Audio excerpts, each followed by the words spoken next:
And welcome, everybody, to Nat1Fun. This is going to be our second official session, second episode, second week, where we're all together. If you're just now joining us, just know that we have 5 or so prologue episodes previous to our first episode that you can go out and check if you'd like to learn a little bit more about the characters individually. We kind of went through each and everybody's backstory and kind of how they came to be here in Icewind Dale. A quick thank you to everybody kind of hanging out in chat. There was a few people, of course, Rovin Doug, Coach Burbots, and Uncaged Bride, excuse me, for the hosts, as always. Thank you very much for the support. Everybody else, guys, welcome. Havoc, Arth, let's see, Doug again, Shiny, I see you in chat. Over what the heck, Cerebi, yeah, Pax. Welcome, guys. Welcome. For everybody else that is obviously not in chat but here watching and lurking, welcome to you as well. Let's start off real quick with a few announcements, if you will. One being that Nat1Fun merch is in the works. So if you are on our Discord channel, you will have seen a few examples of what is coming down the line. Excuse me, as in like shirts and stuff like that. But I'll also be making use of the streams, the Twitch.tv's shop, which basically allows us to create what we want to be on the shirt, and you guys can then put it on anything you want. You know what I mean? Coffee mugs, mouse pads, shirts, you know, whatever you may want, hats, all kinds of stuff. So anyways, we got a lot of stuff coming down the line when it comes to merch. Keep an eye out for that in the future. If you'd like to support us, that would be one way to do it. Other than, of course, directly donating and all that other good stuff. Secondly, we do have a couple giveaways still in the works here. Next week, I believe, if I'm not mistaken, we will be giving away a set of dice. So if you are subscribed to the channel, you have a chance to be in the running for a free set of dice. So if you got an Amazon Prime, throw it down and you get a free entry into the drawing to see if you win a set of dice. So to kind of better reiterate what we were talking about, go ahead and take it away, Ray. You are muted.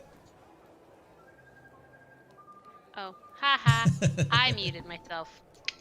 I try not to mute myself this early because I know I have to talk. So I like dice, and if you watched or listened last week, you heard my spiel, so I'm not going to talk as long. I'll just talk a little bit.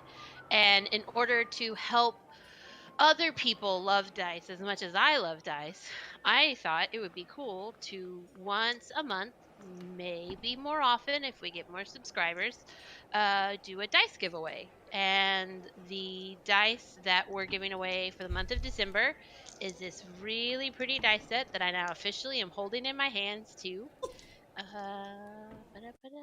Maybe you can see it. Yeah. It's just fuzzy in my camera, but whatever. From the Cozy Gamer, called Will-O-Wisp. I hate those little jerks, but whatever. They have pretty dice. And we are giving them away next week. You have to be live in the session to win them, and we'll draw your name, and we'll contact you. And you have to say, yes, I want them. I hope you want them. And you have to be a subscriber of the channel. Did I remember everything? I think that's about right. Yeah. Subscriber and be here. That's basically it. Yes. But I also know that Dan and I haven't talked about when we're doing when we're doing the drawing. So it might be at the beginning. It might be in the middle. It might be at the end. Who knows? Just hang out and see. I think it would only be fair to do it in the middle. That way, you know, I people, agree. you know, they're here to watch. They can watch up to the middle, and you know, if they want to take off after that, that's fine. But if you're watching, that's because the reason I say this is because if you come at the beginning, you could, you know, come, get your thing, leave. But you never know exactly when the middle is coming unless you're watching. So yeah, we'll do it in the middle of the stream. I think the halftime break is a good time to give away some dice. Let's do it. All right, so that announcement out of the way. Don't forget that we're also doing another giveaway at the end of the month. This one is going to be towards the Christmas time frame. It's going to be around the 26th. Or on the 26th, excuse me. We're going to be giving away a free copy of D&D material. So, be it on D&D Beyond or a free copy of oh wow, 5. Is that a 5 bomb? Yep, that's a 5 bomb. Brash 50. Thank you so much. Congratulations to all the people that got a tier 1 gift sub. So the giveaway is going to be, like I said, again on the 26th. And it will be for the D&D material. It could be the player's handbook. It could be a module like Icewind Dale, you know, Tomb of Annihilation. It could be it could be anything, any one of those. And like I said, it could be either a physical copy or a digital copy, like on D&D Beyond or something like that, if you're so interested in that as well. So be looking out for that, and it's the same requirements. If you are in chat at the time and you are subscribed to the channel, you have a chance of winning. But I will say this: if you are an artist for us, if you do some sort of fan art, or if you you know, draw something for us that has something to do with our campaign, you will get an extra entry also into the drawing, so that way you have more of a chance of winning said free dice or free D&D material. So we always like to reward our artists. Now, always going back to Ray again, because Ray is our spokesperson. We did have a drink of the week today, which looked pretty freaking incredible. Guys, you really need to join our Discord, and because it's always being updated like every single day, constantly. And Ray has made an incredible drink. You want to go ahead and talk about that for a second? Sure. So, what you all should know is sometimes when I create a drink in my brain, I think, oh no, this is going to taste awful. This is how I felt about this drink that I've created, until I tasted it. And then I discovered that, oh no, it is a very, very dangerous drink. It's one of those drinks that you go, oh, this is, you know, nothing. I can drink 12 of these. Don't drink 12 of them. So it was inspired by last week and the annoying little blue creatures that only Leodin saw and nobody else saw, sort of. Back to that. But it is a blueberry simple syrup that in the Discord I give you instructions on how to make simple syrups, insanely simple. It is either your choice of gin or vodka. Then, depending on the alcohol you choose, you need a splash of lemon juice, using a fresh lemon or lemon juice, like just the lemon juice you can get in a bottle, or lime juice, same effect applies, and a little bit of soda water. You build it over ice, you mix it up, and you get a blue chewinga. Or, if Brad would like to quickly talk about his cheat, that is the Shadowfell blue chewinga. Go for it, Brad. What do you got? Yeah, so I didn't want to take the time to cook blueberries, so I went and bought some grape juice. And instead of doing soda water and lime, I just bought some Sprite.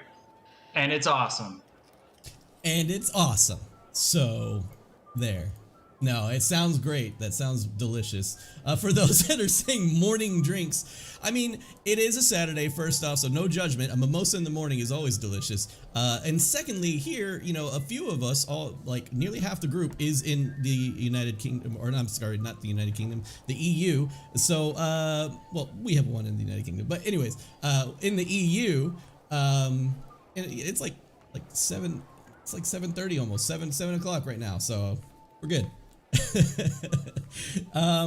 Either way, no judgment. I think we're good.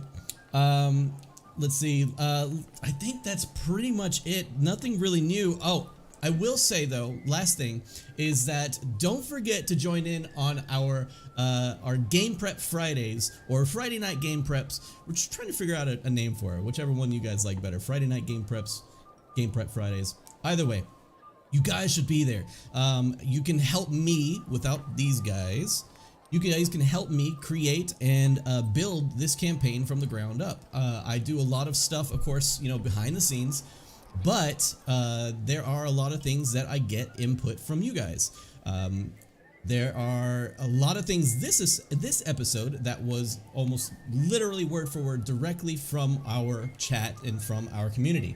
So you guys should definitely be there. If you're not there, come to Discord, throw in your points of views afterwards and everything like that. And our players will be surprised by not only by my writing, but also yours. So your ideas get put into the game, and it's really fun. We get a lot of input from the community. So be there. It's Fridays at 1 hour past when we started today. So if it's 1900, it'll be 2000, or if it's noon, it'll be 1. So either way, we had a great time, good writing session, and today we'll kind of go off of what we created yesterday. So be there on Fridays. That's pretty much all I got. Team, do you have anything else? All right.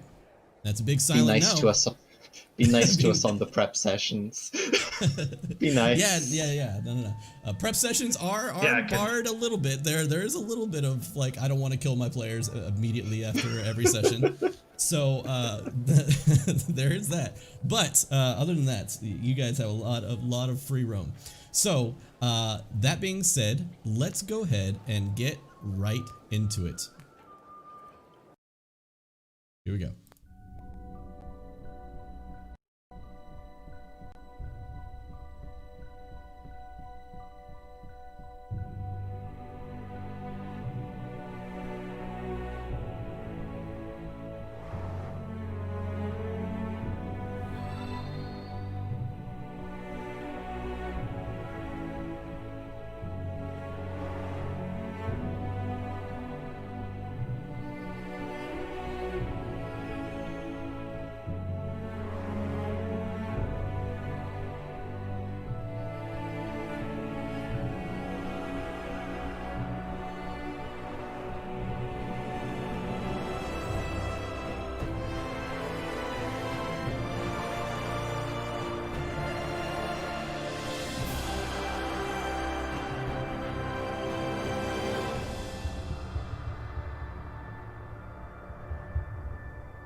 So, last we left off, our adventurers started their very first quest in Bryn Shander, meeting up with Garn the Hammer and several dwarven companions that led a wounded Abel into the city. They got together and found out that the 3 dwarves had a predicament. Their shipment of iron that they were taking down from Kelvin's cairn was intercepted by some sort of creature, eventually finding out that they believe it was a yeti of some sort. A tall tale, mostly here in Icewind Dale, these creatures, some people believing it, some people not, mostly used to scare small children to not wander off too far from their parents. But with the story of how this other person in their party died, it was hard to refute. The party, needing either money or purpose, decided that this would be a good opportunity to join in and help people that are in need. Garn the Hammer, of course, needing somebody to gather this iron in order to make quality goods because the goods that he makes currently for Bryn Shander are quite crappy. As a matter of fact, they are the worst kind of weapons that you use and break instantly, kind of thing. But it's because he hasn't had a good shipment in a while, and this one was supposed to be a really good one. So, as an unfortunate break for him, he has now had to help in hiring our adventurers. Now, Garn the Hammer has also offered up a bit of a reward in such a way that when they return with his shipment of iron, he said he would propose to them a bit of a discount on any kind of items that he would be making with said iron. With the help of the three dwarves in gathering a bit of gear, our party members decided that the best way to approach travel, currently at least, within the Dale would be to use the sled dogs that they were previously encountered with Sarah and Molly, Ian's sled dogs. After a bit of kind of back and forth to kind of figure out how much the rental of these pups would eventually be, they procured the pups, and a couple of our people, Kinrava and Leodin, made their way up to gather some food to make sure that they had provisions for the trip. The trip itself was said to be about 15 or so hours with the sled dogs in hand. After a bit of a bumpy start, getting out of the city and trying to control the dogs for the very first time on their own without the benefit of a well-trained bobsledder, or I'm not sorry, not bobsledder. What is the sledsman? Sure. They head north up into the Dale, exiting the city and finally making their way into the snowy tundra, heading north towards Kelvin's Cairn. On their way towards Kelvin's Cairn, they came up upon a strange meetup of two large hills that created almost like a valley between the hills. And being that the hills were way too steep for the dogs to go up, they decided to go through, and as they went through, unfortunately, the dogs got stuck in some heavy snow. Now, after the dogs got stuck, a couple of our adventurers, Abel and Leodin, decided to check out ahead to make sure that everything was on the up and up. Abel, first seeing some strange shadows upon the wall, 30 or 40 feet tall, in a very aggressive manner, yelling in his direction, turned tail and ran towards the cart in order to warn our other adventurers that there was trouble afoot. Leodin, staying in that moment, kind of looked around the corner just in time to see two small chewingas, two small creatures, more than 6 inches in height, dancing around a blue lit a blue lit campfire. And as she kind of watched them, auto shutdown initiated. Sorry. Auto shutdown canceled. Auto shutdown. All right. And as as Leodin let her position be notified, the two chewinga panicked and ran around the campfire, ran into each other, and then jumped into the fire. Unfortunately, just in time for Leodin to go check out and see that all that was left was a small stick with symbols upon it. And at that time, Abel finally made it back to the group, told him that Leodin was under attack, and headed back towards the action. And as Leodin finally realizes that there's really nothing much left, that the campfire was actually cold to the touch, she turns around to see the rest of the group, panting, angry, and confused as nothing was there. After a bit of kind of talking about what she saw and showing off to Kinrava the small item that she had found, our adventurers eventually made their way out and began their quest northward yet again. And as they made their quest northward, they came upon a frozen body in the ground. The frozen body, being stuck halfway out of the snow, Olanu and Grimly, they both kind of checked it out, and Grimly stated that he had seen tracks that led off to the side, including sleigh tracks. They followed the sleigh tracks until finally they see small creatures, small blue creatures, pushing the sleigh in the snow, struggling to push all the weight of the iron ingots that they now can see towards a very, very large, ramshackle-looking sleigh that was being led by 2 large polar bears. The goblins had found the iron in the snow and started leading them back to their own cart.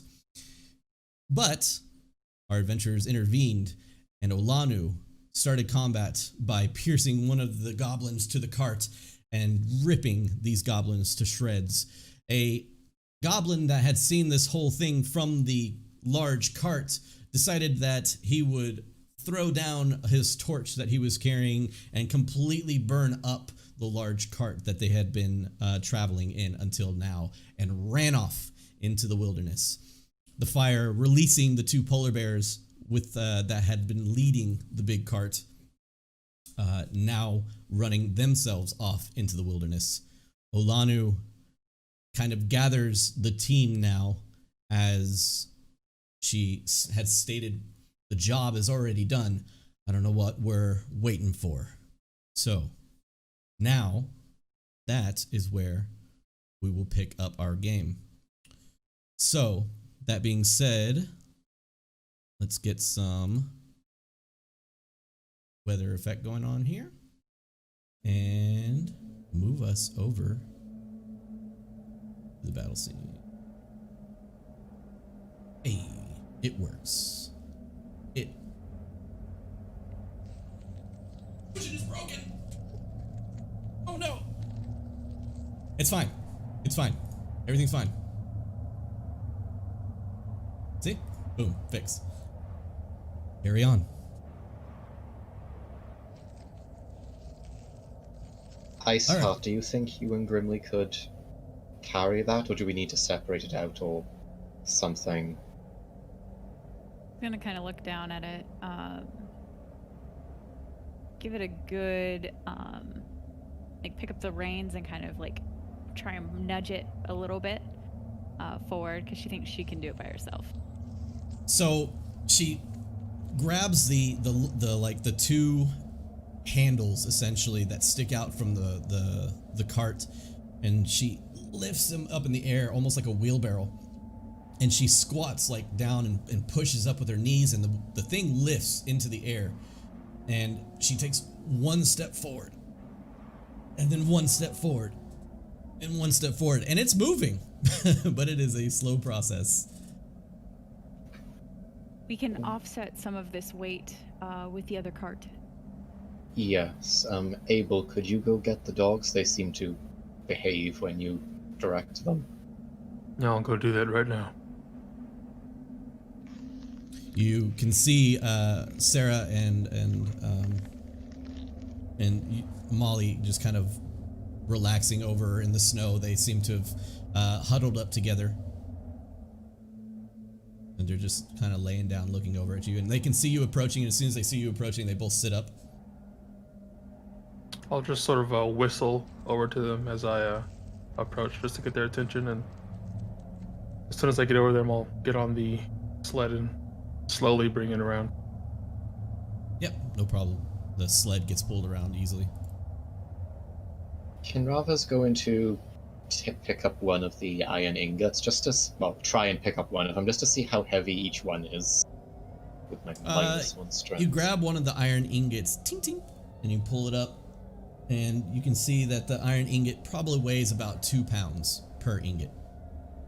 Okay. And there are roughly about 300 ingots on this part. Okay. Yeah, we certainly should offset the weight. And prior to this, you would have also been told that the cart itself weighs about 300 pounds. So the sled weighs about 300 pounds, and now the ingots weigh an additional 600.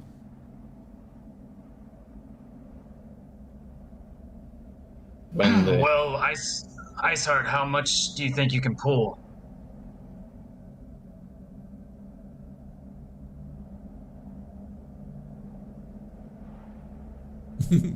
Iceheart?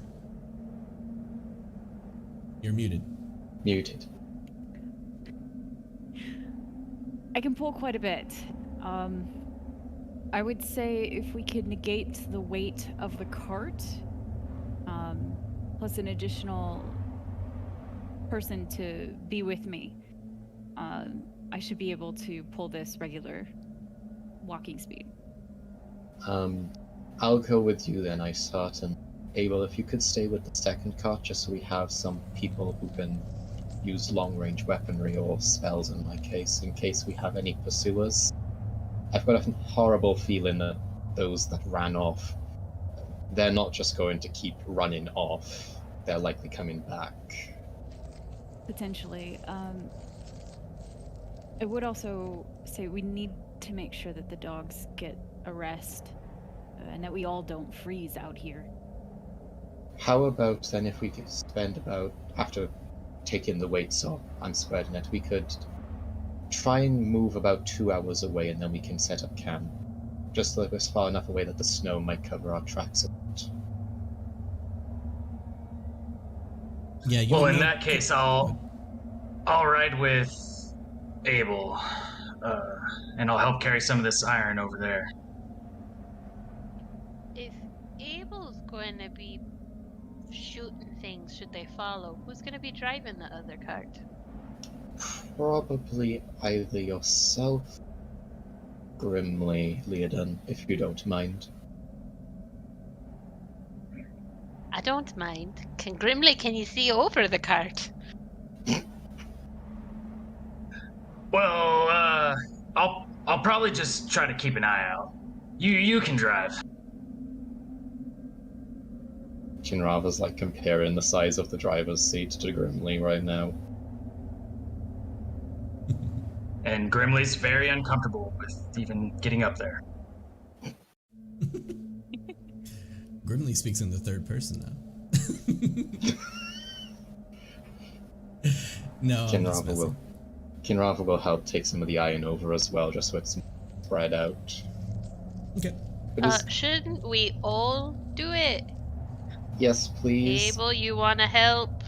Yeah. I'll help. All right, let's do that. It'll be faster. I'm good looking, but these arms they're for spell books and scrolls, and physical work's not great. No. Yeah, and there's no shadows over here. You'll be alright. Well, as you all create a bit of a conga line of, or a work line of, passing the bricks or the ingots to each other, you can easily transfer the weight. And if you want to do exactly half, you can transfer 300 pounds to one and 300 pounds to the other, making a total of about 600 pounds each. You know the dogs can pull upwards of, according to last session, about 720 pounds. No problem. And Olanu can pull a lot more than that. But it's just a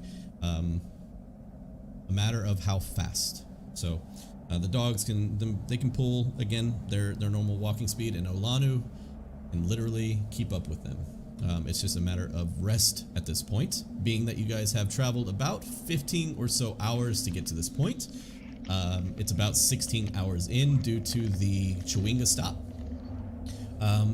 As you guys kind of figure that it's about time to get some rest, otherwise the dogs and yourselves are going to be exhausted. Even though you weren't walking this whole time, the weather really plays a large effect into your exhaustion. The only one that seems kind of unaffected by it, maybe just seems a little tired, might be Olanu. Should we try to get... not necessarily put half and half, since I don't know about the other two, but if I step on this cart with 600 pounds and they can only pull like 720, we're gonna go over. I'm cute and I'm trim, but I'm not that small. She looks like... Well, you're cute, but you can walk, right? let's just walk with the cart. She's Seems going doable to be, to me. yeah, walking besides the cart, at least for an hour or two, just to get away from this site, in case these goblins do come back, and then we can set up camp.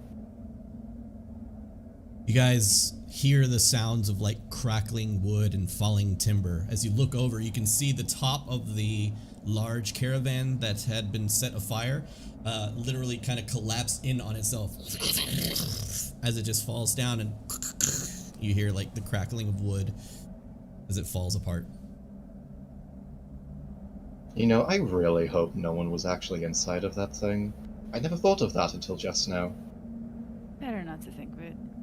Oh well, come on. I hope there were a few goblins. I just hope there wasn't anything valuable in there. Knowing goblins, unlikely. You kind of look down as the goblins are just like with horrible faces, like dead on the ground. I'll walk over to one and pull an arrow out of it and sort of spit on the ground. The spear that I used, is it salvageable? Absolutely not. You had made use of it in the time during battle as you had thrown it against the cart and it like pierced one and you threw it towards the other. When you go to look at the spear that had actually pierced through the shoulder of the second goblin, you go over to it and you notice that it is one bent like a U shape, almost like a big U shape, and then on top of that the end has like broken off, like it is like completely where it hit. The end is now broken and snapped. She's gonna grumble under her breath. Stupid dwarf. Are we completely sure that that dwarf wasn't just blowing smoke when he said he could use this material? Well, based off what I saw, Yeah. a lot of smoke. Let's just get away from here. Kinrava's going to move over to the cart where Olanu is. Just get ready to leave. Okay. So we're gonna move an hour away from the spot and then make camp. Is that right? About an hour or two, just to hope the snow can cover our tracks enough so that any goblins coming back will have trouble finding us. Yeah. Awesome. All right, so yeah, no problem. As you kind of shift the weight as evenly as possible,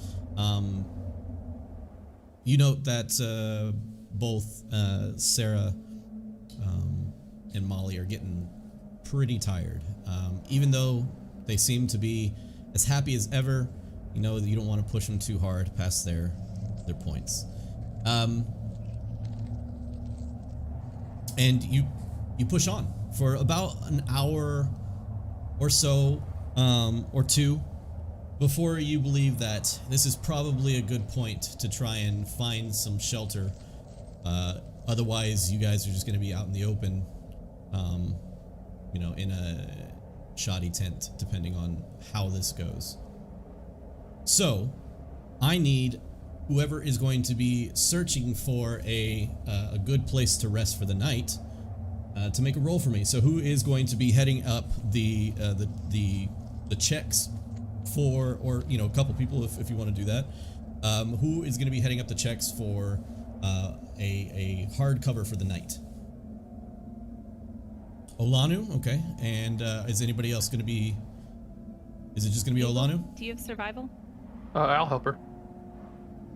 Leodin, And you got Leodin? something? I can do it too. Okay. Okay.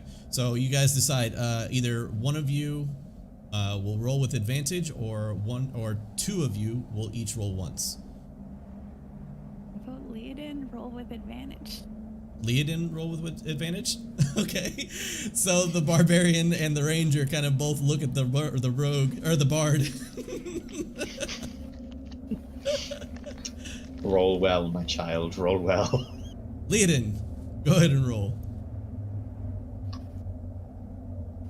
With advantage, again. This is a survival check, by the way, if I hadn't made it clear. You had, and that's why I raised my hand. So that is a 21. Really? Okay. What am I even here 15 for? and a 17. All right. Y'all don't need me. All right. So With her background, she needed to know how to find places. Oh, I'm just kidding.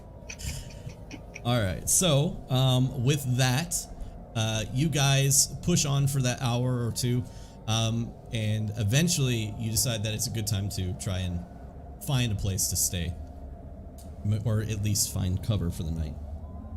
And luckily enough, Leodin, with the help of our two other locals to the wilderness, Leodin, as you are walking in the snow and kind of like trudging away from the cart and kind of cursing under your breath as the snow kind of beats down on you, you walk upon about like 15 or 20 minutes away from your cart, kind of keeping note of where it is. And you spot a small game trail. As you look down in the snow, these look like pretty fresh tracks. And they seem to be leading off to a snowy hill in the distance. You pressed over the hilltop, and as you are looking like over the hilltop and towards the large hill that you see off in the distance, you see the aurora is now in full motion across the sky, like colorful green flourishes of a paintbrush dancing amongst the stars.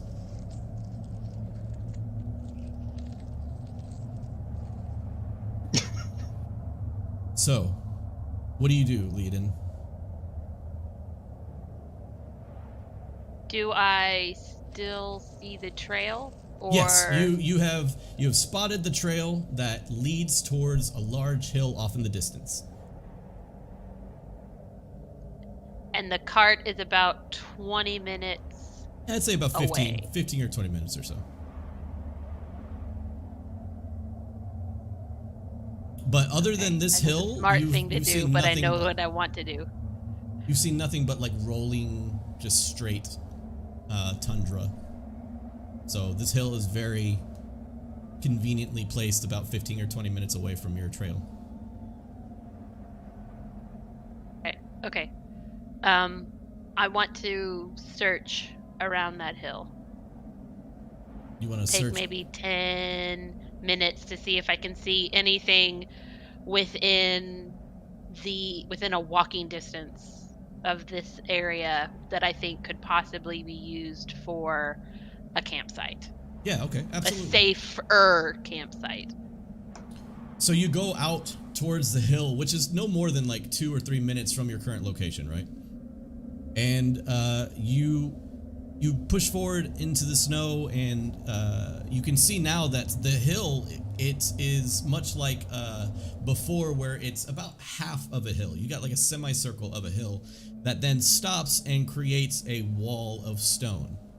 The wall of stone, though, seems to, as you follow the trail, seems to come to a large opening within the rock.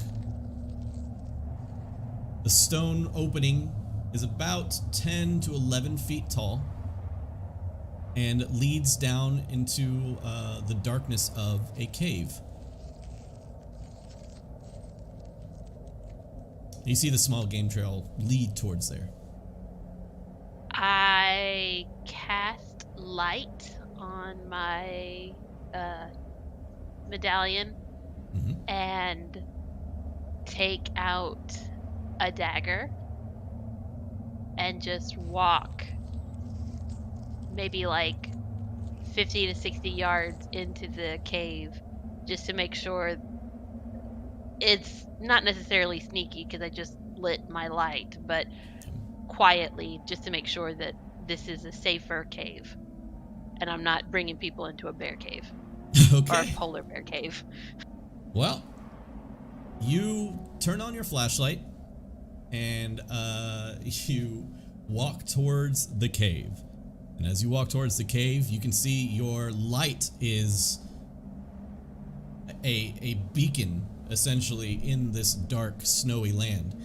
And you step forward towards the cave entrance and kind of like place your back against the wall and peek inwards. As you peek inwards, the light starts to reflect off of the stone walls within the cave, creating small refractions and reflections of light kind of bouncing off of each other inside the cavern itself. You see the cave is, it varies in height. As you look inside, it's not just a clear 11-foot tall cave. It's like 11 foot, and then it drops down to 5, and then goes back up to 6, and then 8, and then 4. But as you look in, you can see it's a good probably 15, 20 feet deep before it cuts itself off and ends with a small, maybe no more than 1 foot or 2 foot wide puddle of frozen water. But the second you turn that corner with your light cantrip kind of lighting the area around you, you immediately see a flash of movement as a small rabbit, white rabbit hare that had been making its home in this den currently, sees the light and immediately turns tail and runs as fast as it can outward into the snow. Can I try to throw my dagger at it? Sure. Go for it. Try and throw a dagger at it.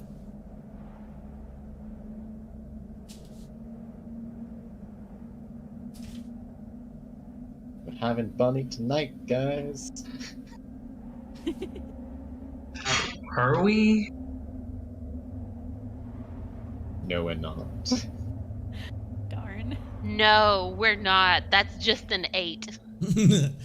So as the hare scares the living daylights out of you as it comes running by you, almost like a rodent crossing over your feet, you take that moment to freak out, but grab your dagger and throw it out into the snow until your dagger goes and disappears into a pile of snow. The hare just bounding and bounding until it disappears into the white.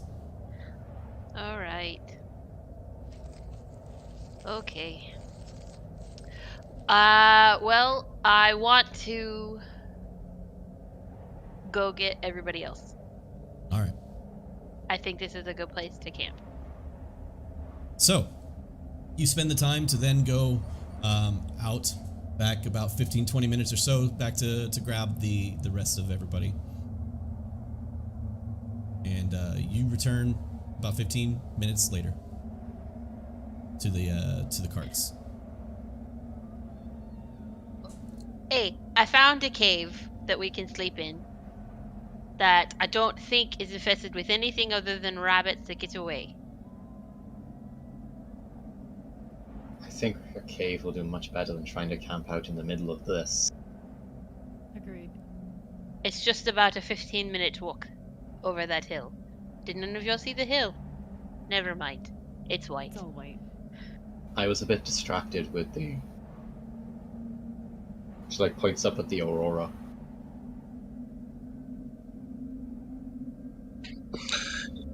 Should we bring the carts with us or leave them here and just take the dogs? No, bring everything with us. Otherwise, we'll have to chase down more goblins.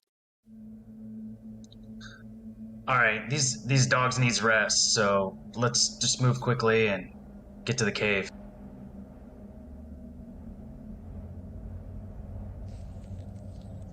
Okay.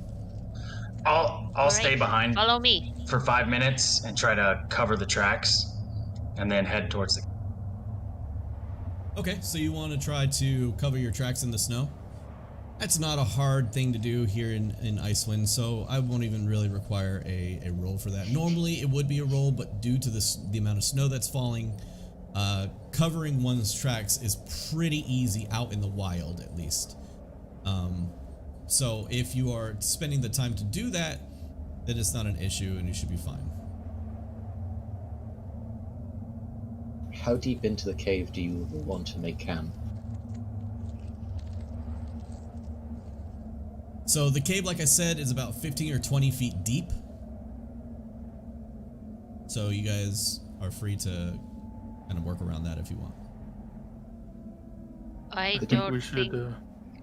I think we should use all of it. Yeah. Yeah, the deeper in we go, the less wind we're gonna have coming through. Yeah, and if we start a Actually- fire, the fire should be towards the back. Iceheart, light could is you invisible. help me with something, please? And you as well, if you don't mind, Abel. What is it? I have an idea that might work. Could you two help me take the tops off the wagons, carts, whatever they are? Absolutely. Okay. Could we cover what the cave entrance with one or two of the tops? The cave entrance is a pretty good size, being that it's about 11 feet tall. I would say that you could probably cover about, using both of the tarps, you could probably cover about half of the entrance, like, in total. Never mind, I was hoping we could cover it up and I could use some small bit of magic to change the thing's color to match the snow. Question, DM, is the cave entrance is 11 feet, but inside, does it get shallower as we go deeper? Yes, it varies. It goes up and down. Maybe we could put up like a tarp to kind of cover the fire so that the light's not shining out. We don't have to necessarily cover the cave entrance, and we can just post up somebody outside. That's a good idea. Okay. So you can make a kind of like a cover within the cave itself. Now, being that it is about 15 or 20 feet, about we'll say for the betterment of trying to figure out exact dimensions, it's about 20 feet deep, and you need to. Are you guys leaving the dogs outside, or are you bringing everything, including the carts, inside? Everything inside. Yeah. Okay. So it's gonna be a little Everything bit cramped. inside, It'll but be a I tight think squeeze. the dogs and the humanoids are the only things that need to be on the other side of the cart, or on the other side of the tarp. Yeah. We can leave the carts on closer to the cave entrance. Okay. Sounds good. All right, then. You guys can easily kind of maneuver the animals and you guys in there. It's a bit of an issue trying to take the sleds out from the snow and then bring them into this rocky formation. You really kind of push Olanu to the max whenever you need to try to like lift this up, place it where it needs to be. But every time Olanu picks these things up, her muscles just bulge. And she just places it down as it like causes rocks and pebbles to fall from loose structure within the cave and tumble down, making a click-clacking noise as it falls. Olanu finally places the last cart down, and you see Kinraba and some others trying to tie up the covers to the iron, and of course your goods and everything. Tie them up in order to block you guys. Now you're able to block the humanoids and the dogs. No issue, no problem. The carts will be outside of that, and then of course outside of that will be literally outside of the cave. Kinrava's going to take out some of the wood that Leodin had got from the Chewinga campfire that wasn't burning. Mm-hmm. Set it out and then cast a firebolt onto it to light the fire. And then she's going to cast dancing lights to sort of give some light to those who don't have dark vision inside the cave a little bit, now that at the very, very far back. Okay. What does your dancing lights look like? How does that form and make its presence? She'll just conjure 4 balls of gently glowing purple light to just slowly circle around in the cave ceiling. You see Kinrava just holds her hand out, and as she holds her hand out, each one of her fingers individually begins to glow with a purple light, and then suddenly she just thunk, thunk, thunk, thunk, thunk, thunk, as 5 balls of purple just slowly rise up into the air and begin to kind of circle around and spread out within the cave. Now creating a very beautiful like glow of purple and blue, kind of shining off of the ice that is created within the cavern itself. The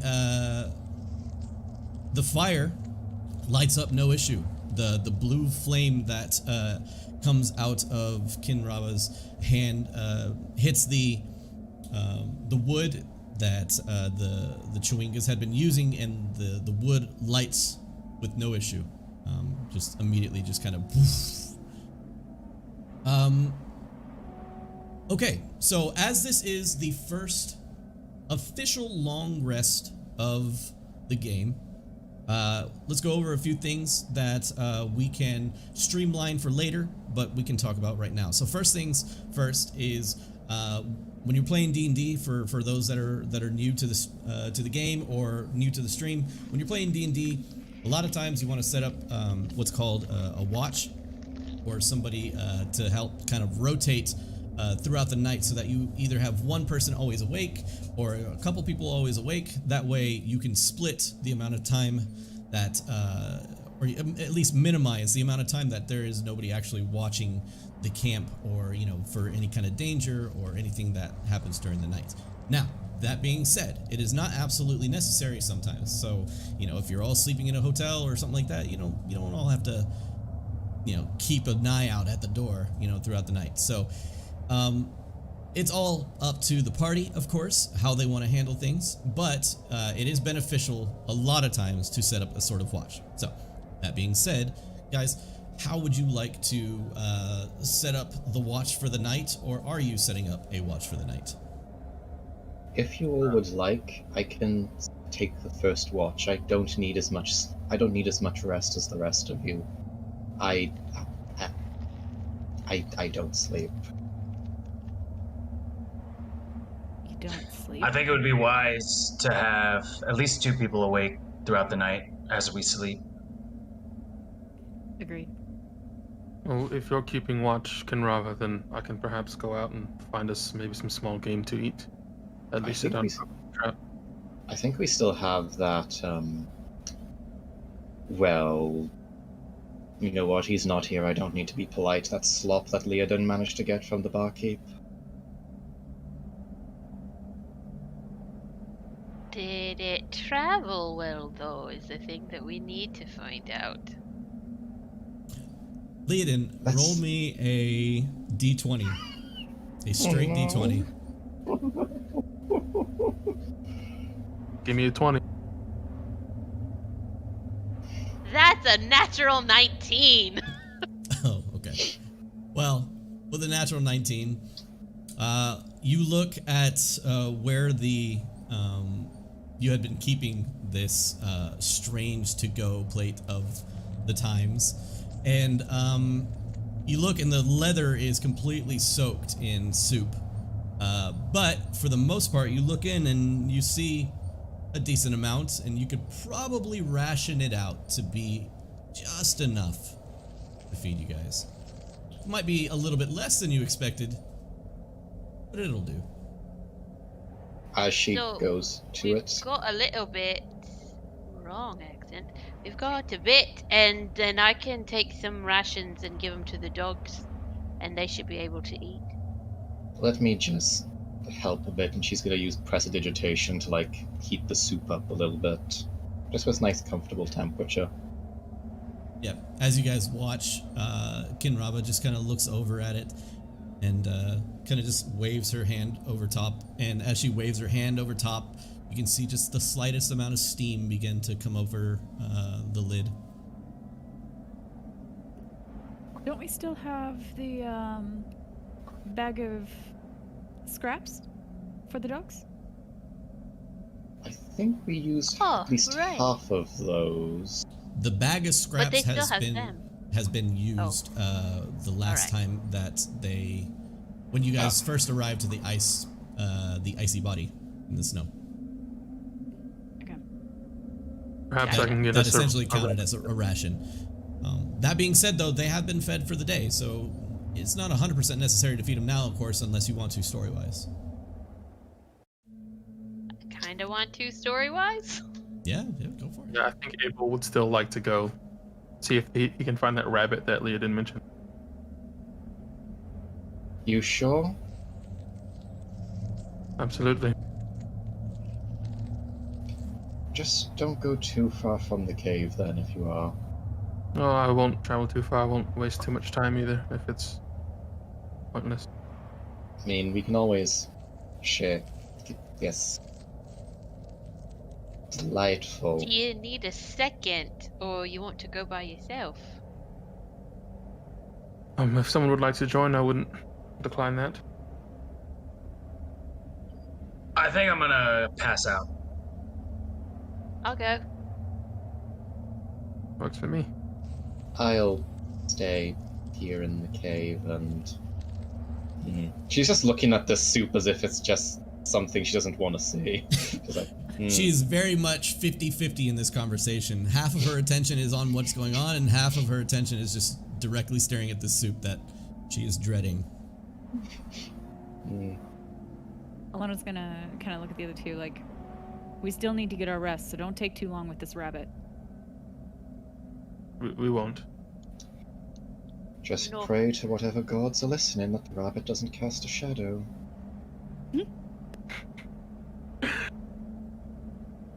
Don't listen to him. Let's go. Alright, I'll go out with Leah. Okay. You kind of take your time to get all the gear that you need, that you normally need for hunting, as you kind of had placed most of it onto the cart before you had continued on. And Grimly, Kinrava, and Olanu stay behind for a moment as Abel and Leodin exit the front of this cave, and you look out and you just see an endless vastness of snow. And you look back and you can hardly even see the tracks that you had been making, as Grimly had done a decent job of covering them. It almost makes it strangely unnerving to not even know where you came from for just a moment, and then realize that we probably came from that direction. Hey, Leodin, Yeah? did you happen to see where that little rabbit went off to?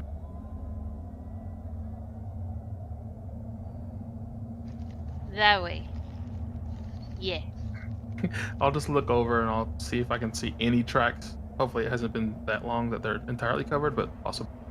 Okay. Yep. You know, it's probably been about two or so hours since she had seen that rabbit, taking the time to go get you guys, come back, then set up camp, eat, all that good stuff. So, you take your time to kind of look around the area that she had pointed in that general direction. Go ahead and first roll me a perception check. That is a 22. So as you are headed in that direction and you start like looking around, you see a large hole in the snow that kind of is to the side of the game trail. And as you look over, you see a dagger sticking out of the ground. I'll walk over to it and pick it up and sort of look at it strangely. You look at it, it's a pretty fancy dagger. What in the world? Fine. This is yours. I threw it at the rabbit. He'll, So I do know that it went that way. he'll flip it around and hand it over to her. Yeah, you do the cool, like, holding it by the handle first and then flipping it around, grabbing it by the blade and hand it to her. And you may now attempt to go ahead and check out for tracks, so go ahead and roll me a survival check. And using Leodin's help, you can roll with advantage.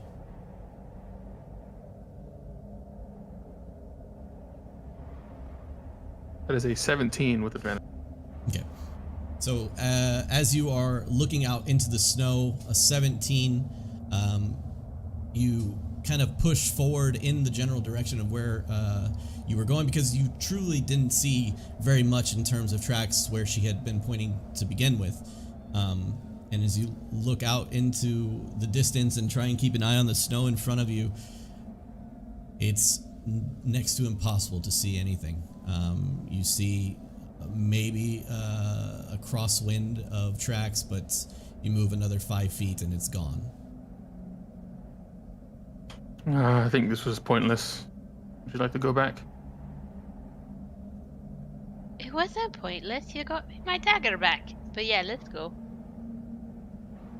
Hey, listen, I wanted to apologize for leaving you earlier. When? With those little creatures that you said you saw, I ran immediately. Oh, that's nothing. There's no reason to apologize. You're fine. But don't let the others get to you about those shadow jokes. That's ridiculous. They should leave you alone. Only I'm allowed to joke about the shadows. It is funny, to be fair, but I never thought that I'd be one to run, especially when there's someone there that could be hurt as a result of me fleeing. Well, that just means that you don't think I could have been hurt. Sure. To be fair, I did get gored by a large elk today as well, so... You did, so we should go back. You should get some of that soup, even though it's not very good, and you should get some sleep. Not the worst thing I've eaten. And then let's go back. You head back towards the entrance of the cave as grimly Kinrava is like mid-meal, still kind of just staring down at it and just shaking her head. She is using prestidigitation to make that thing taste nice. Every single bite. Every single bite. She has to wait 6 seconds. Bite. She is making that thing taste like lizard steak every time she is biting it and just trying to ignore the texture. She does twinkle fingers over every spoonful. Yep. Yes, yes. Every single bite she takes, just 6 seconds. Olanu drank hers.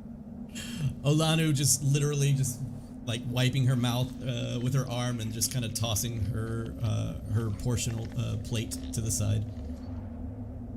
Grimly hasn't eaten in days. He hasn't eaten in days, so he just threw it back and then went to sleep. He downs it. And guys, Grimly is already snoring away by the time you return from your small camping trip. Or I'm sorry, your small hunting trip. And Of course.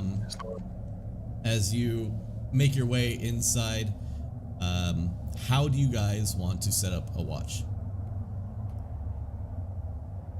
I can help with the first watch, but I definitely need my sleep. I can help as well. I only need 4 hours of rest.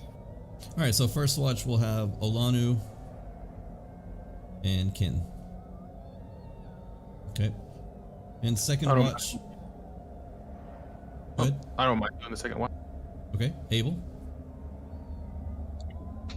I'll go second as well. Grim gonna be second. Okay. And then third watch. I'll take the third watch. And if it's like 4 hours, I can take third as well then, since I only need 4 hours of sleep in between. Well, since it's an 8-hour rest and you need 4 hours straight, you can either take the first watch or the third watch. I'll take the first watch then, yeah. I'll take the first, yeah. So then you'll be asleep for the last watch, is what I mean. Leodin, you get to spend the last watch while you're lonesome, but that is fine as we move on to the night.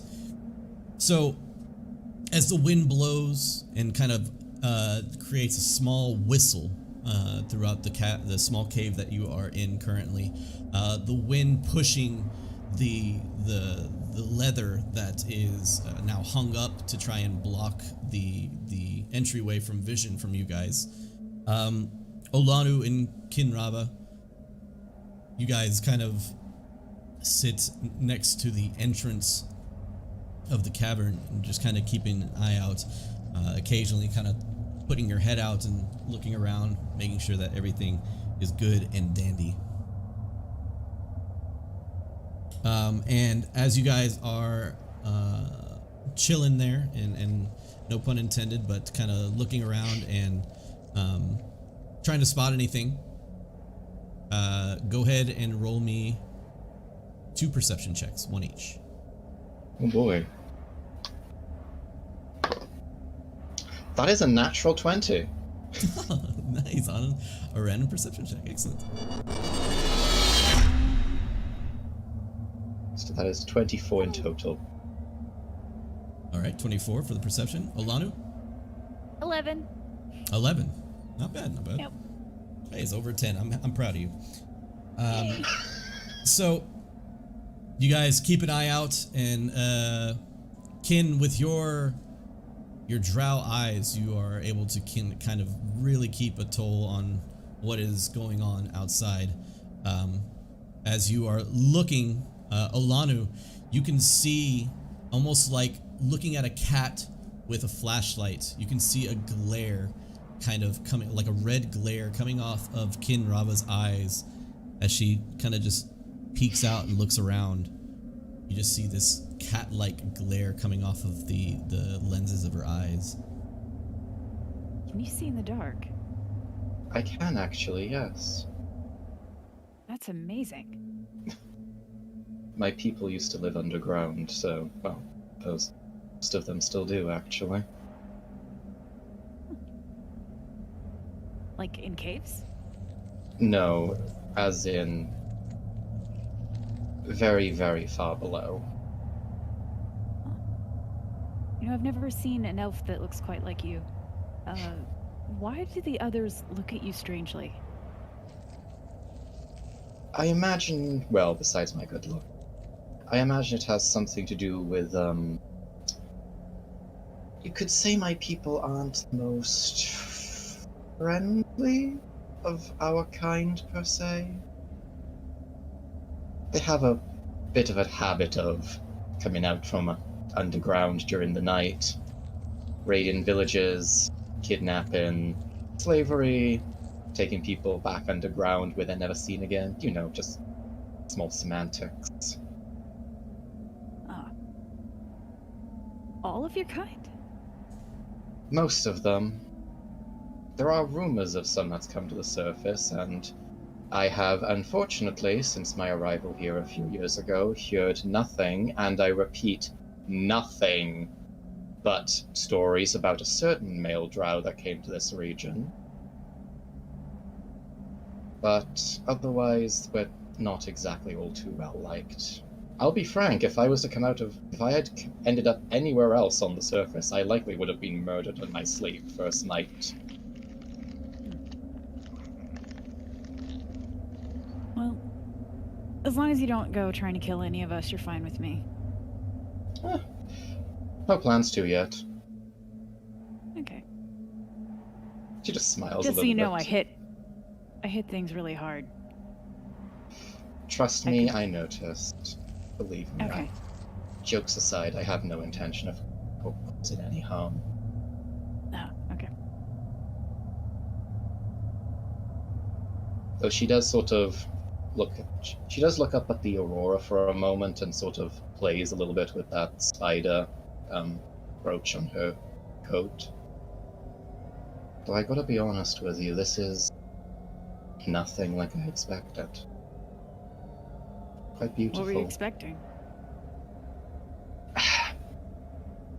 I was expecting glaring sunlight that would burn out the corneas of my eyeball. But it's actually been quite nice up here. And the aurora's beautiful. I understand this was a fairly recent development according to many, but it's pleasant for me. Well, convenient timing, I guess. I promise I had nothing to do with it, I swear. I'm not that good at magic. I never suspected Okay, good. that you were capable of that. Thank Maybe one the day. gods.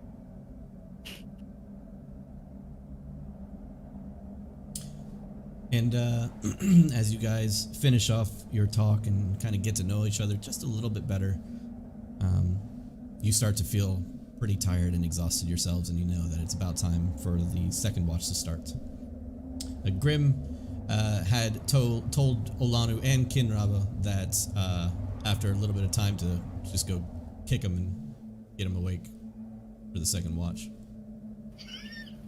With the glowing red eyes standing above him. Alana is just kind of like, hey. You wake up Grim. I'll wake up. It was Abel. Abel. All right then. And Kinrava sort of like walks over and taps him with the end of her shoe or boot. Yeah. Grimly, give me a perception check with disadvantage, please. Oh no. 7. Kin, you kind of kick Grimly, and he just. Alana just kind of looks at her like, some muscle into it. As she like kicks Abel. Abel, you take a fucking like boot to the side, right, like right next to your fucking elk wounds. It's your turn. Oh, okay. You know, this actually works with deep dwarves back in the Underdark, so she just uses prestidigitation to make the smell of mead waft by the dwarf's nose. Grim, as you sleep, you dream of the nicest mead you've ever had, and suddenly the smell has you open your eyes, as above you see Kinrava with hand out and magic emanating from her hand, looking directly at you. Whoa! What the fuck? Good morning. Your turn on watch. Yeah. Thank you. Happy to do so. And Abel and Grim, it is now your watch. As you step outside, Olanu and Kin, you guys find your respective corners of the cave and possibly bedrolls from where you had pulled your gear inside. And Abel and Grimly, you make your way as you move the tent flap kind of out of the way and make your way to the front of the cave. Grimly's really, really sad about the ale not actually being there. You can see him kind of licking his lips for a moment and just like harumphing around. You see him kick like a few stones up out of the way. And as you make your way to the entrance of the cave, you begin your nighttime watch. So go ahead and roll me 2 perception checks. One one each. Sorry. 7. 12. 7 and 12. All right. So with 2 doo-doo rolls, what I'm gonna have chat do now is you guys are going to tell me how many times we are gonna roll on this random table. All right, so I'm gonna start a vote now, and for everybody that is watching in chat, this is what we do. We get you guys involved a little bit in the game. And so now, at this point, I need chat to go ahead and vote for me how many times you want to roll on our random encounter wheel. All right, so that being said, let's go ahead and get the vote going on here. So I've started the poll. You guys can now take this opportunity to vote how many times you want me to roll on this random wheel. And it's doing the thing where it lags again. We'll see if we can maybe not move so fast and hopefully not ruin the stream. They always vote on the highest number.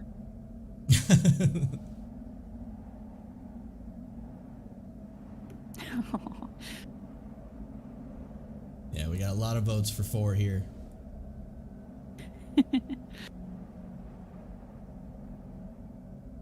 So Grimly was so very unperceptive because all he could think about was mead. All you could think about was me that whole time.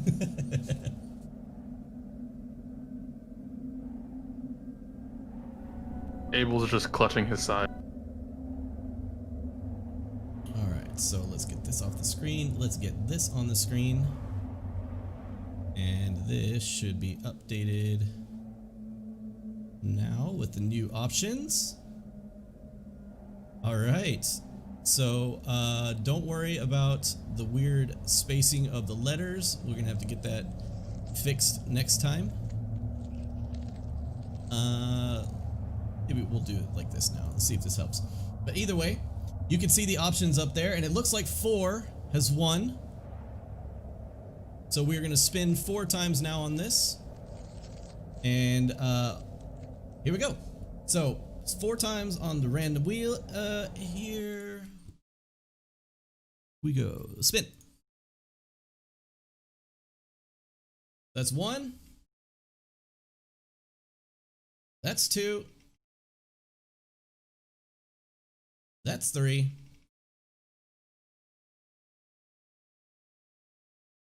That's 4. Was that 3 or 4? I lost count. I actually truly lost count, chat. Was that 3 or 4? 3. One more. Spin.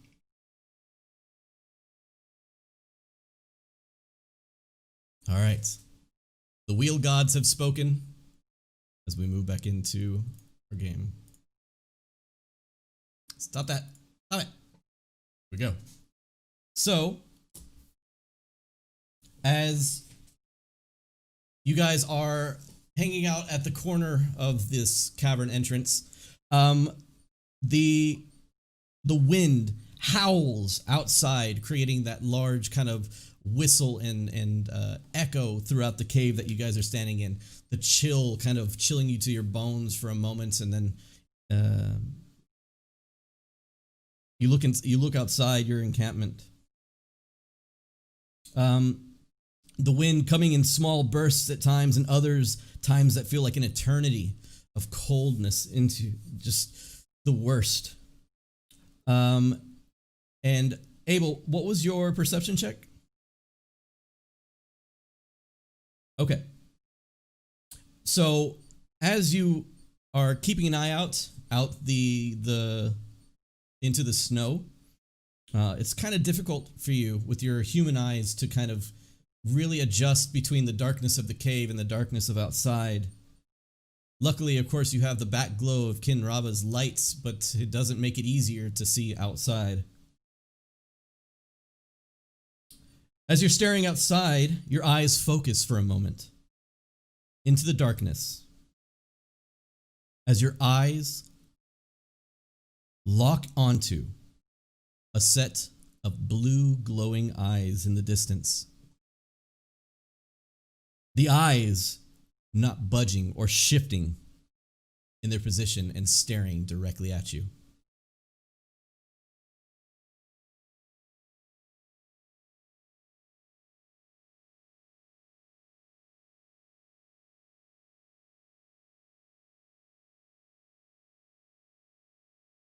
You point out now, and grimly you can see just barely what he speaks of. As you look out, you can now see a set of eyes looking directly in your direction, not moving.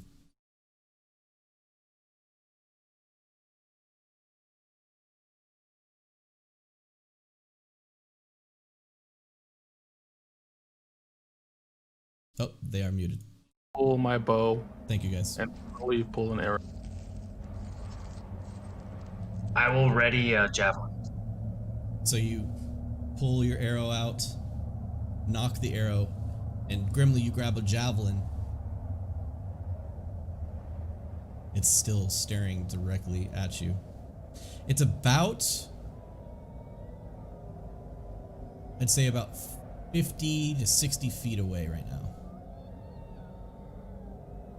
Can I cast Divine Sense to see if it's like just a normal goat, or like to find out what creature this is?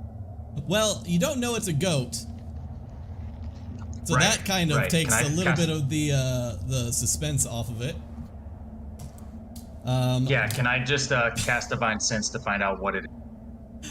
But you may cast Divine Sense. And as you cast Divine Sense, nothing pings back to you. Your eyes glow, your hair stands on end for just a moment, and they settle down. And you have no response from your senses.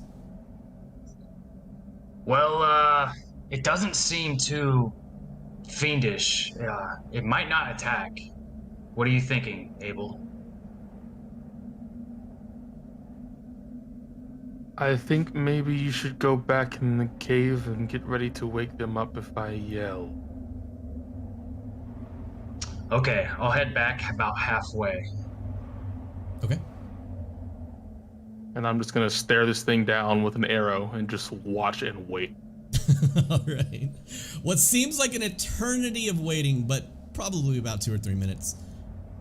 As you stare the creature down with your bow knocked, and you're like pulled back, and you're just holding the weight of the bow for like 2 minutes straight. Your hand begins to shake due to the cold. And suddenly you hear an echo of I'll just and drop my head again. Cluck, cluck, cluck, as you hear the clopping sounds of hooves against rock. And you see the eyes stop staring at you, and clunk, clunk, clunk, clunk, which you can now clearly see the fur and horns of a mountain goat as it plops away into the snow.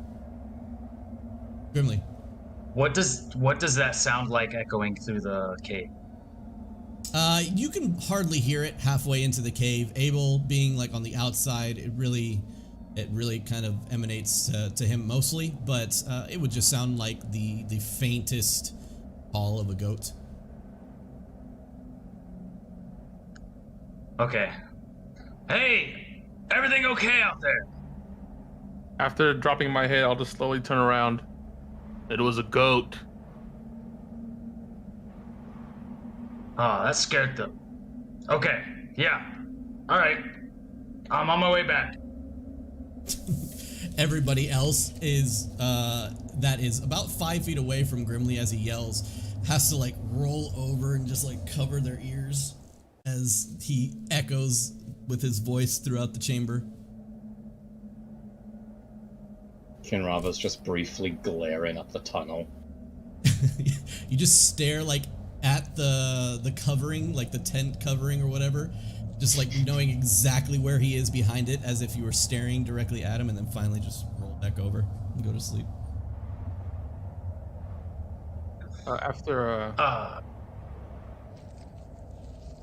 After sitting for a while, I'll sort of nudge Grimly again, and I'll say, "Hey, Grimly, I had a question. What is the purpose? You said you had beard oil. What is the purpose of that?" You know, with this long hair on my face, sometimes it freezes over, and the oil just keeps it nice and smooth. I really like to take care of it because my people pride ourselves on a nice, thick beard.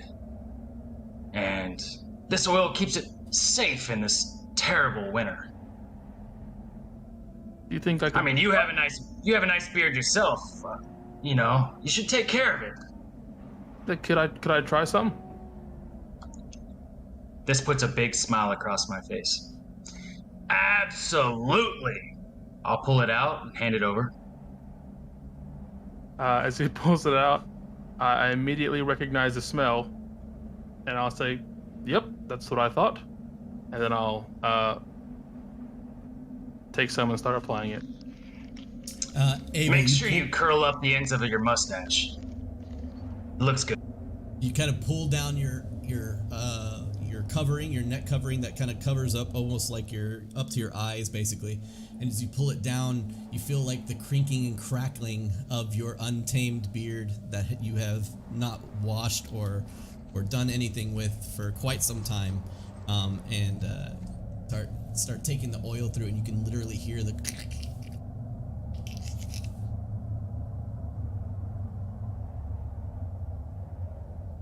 I don't know how you. Yeah, that looks really good on you, though. Abel, give me a charisma check real quick. 15. 15, very nice. So as you apply it thoroughly and move it through, and you're able to kind of shape your beard even a little bit. And it's not bad looking. After I finish, I'll just turn around and smile. Yeah. Looks great, man. And I'll put the beard oil away. Actually, I'll apply a little myself, just to make sure it's nice and crisp. And then I'll just give him like a knuckle bump. I'll bump him back, but then I'll pull my face covering up and then hold my nose and mouth. Yeah, as you Grimly doesn't seem to like really very much like put a face covering on or anything like that, and his beard is always just kind of out and about. But as you pull your face covering up, you kind of feel the oil mash against your skin underneath, and it's a little unsettling as you now feel a little bit of wet underneath your cloth here. But Any predator smells that way of oil. Yeah. Oh but yeah. you twirl the mustache. It's no issue though. Nothing like the fresh air.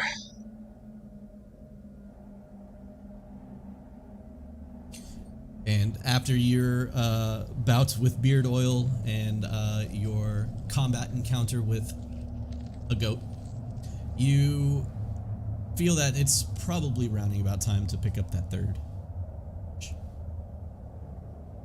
I'll go gently wake Leodin from her sleep. Sure thing.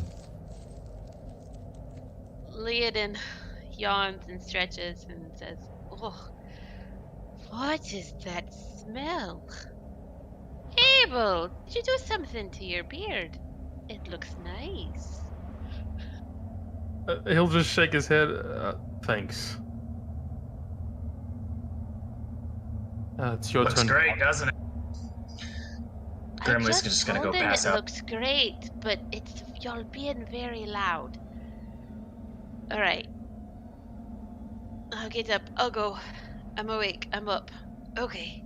Let's go. And Abel and Grimly, you're able to find yourselves some sleep for the night. Leodin, you find yourself watching overnight. Go ahead and roll me a d20 roll. This is a perception.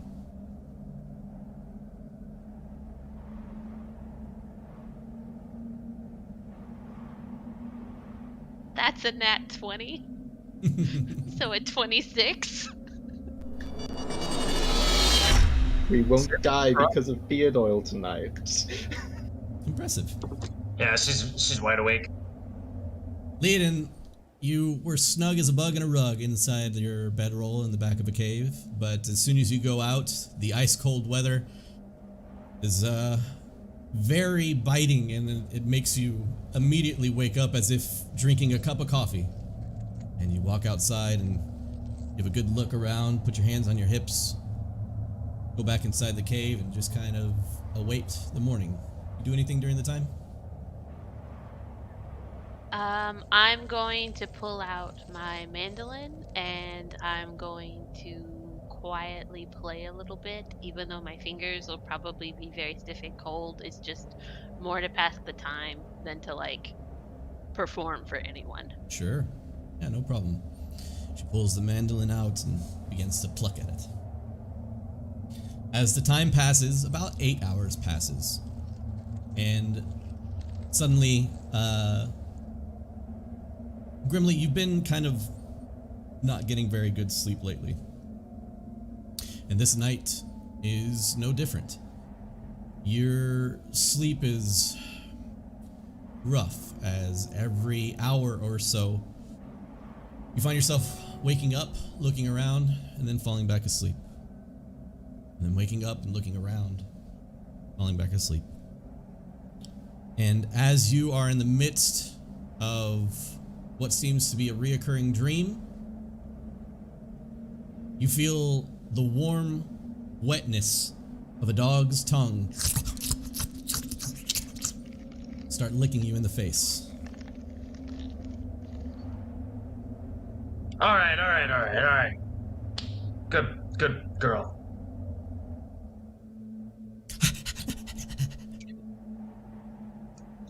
I'll reach into my bag and pull out a ration for her. Here you go, Sarah. You toss it over, and you see Sarah and Molly just immediately like maul it and start going to town on it. Abel, Alanu, Kin, you all slowly awaken to the sound of Grimly being abruptly awakened, and you hear the bowl scraping across the sound of like metal across rocks as Molly and Sarah tear into this thing. When she wakes up, Kinrava like casts prestidigitation on her hair to just get any oils or such out of it to make sure it like looks nice and such. Yep. In the morning. As everybody awakes, they can see Kin kind of like take her hand across her hair, and as she takes her hand across her hair basically like follows her hand, and as it follows her hand like upwards, it begins to straighten out any kind of tangles, any kind of curls or anything like that during the night, straightens out completely and then falls across her back almost down to her butt.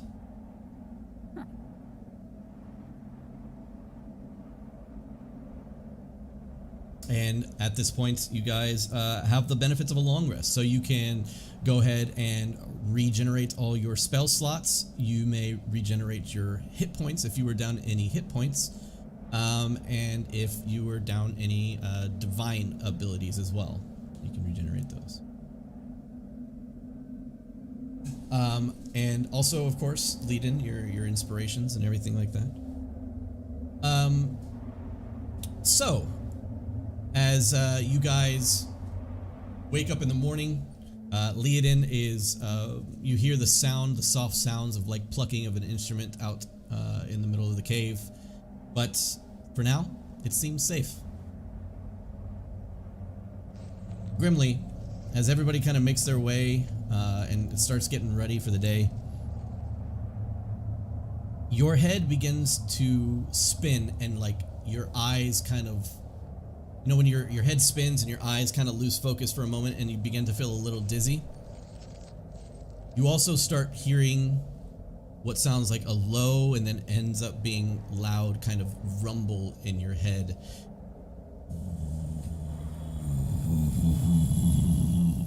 Until it's almost non-ignorable.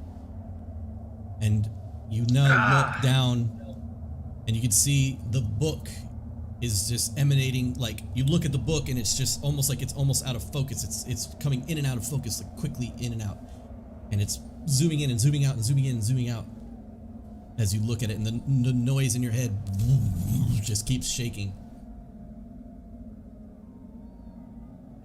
I'll reach for it and pick it up real quick, and I'll take a glance at it and see what's going on.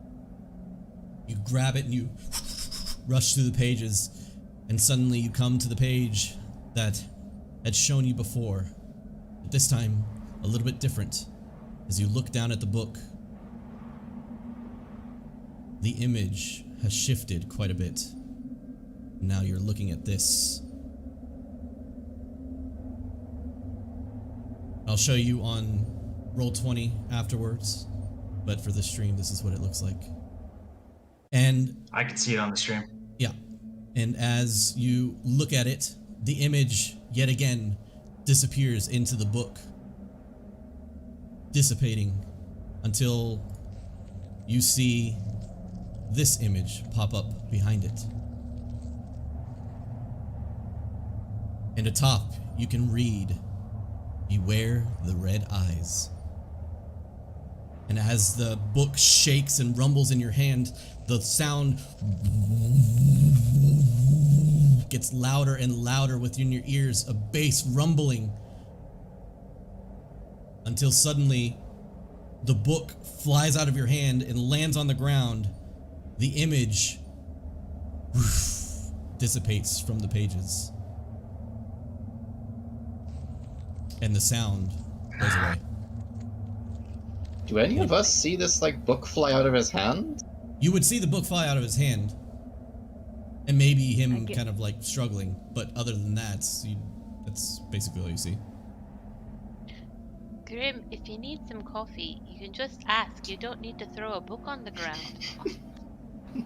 Is everything all right? Honestly, it's not. What's going on? I've been carrying this book for about a year now, and it's my journal, basically. But these past couple weeks, I'm getting these visions, and I know that sounds weird, but yeah, I just like something just showed up in my book just now, and like I don't know what is going on, but I'll walk over to the book, and I'll sort of look at him. May I look at it? you're not gonna see anything. It just disappeared. Look, I can't explain it.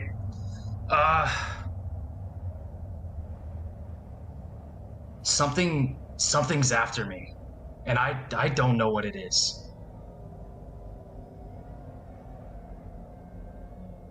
And Kinrava, your eyes just freak me out because the book just said, "Beware the red eyes," and you have red eyes. Who are you? Drow. I mean, technically, if you want to really get into it, my eyes are actually black with red in them, I suppose, but...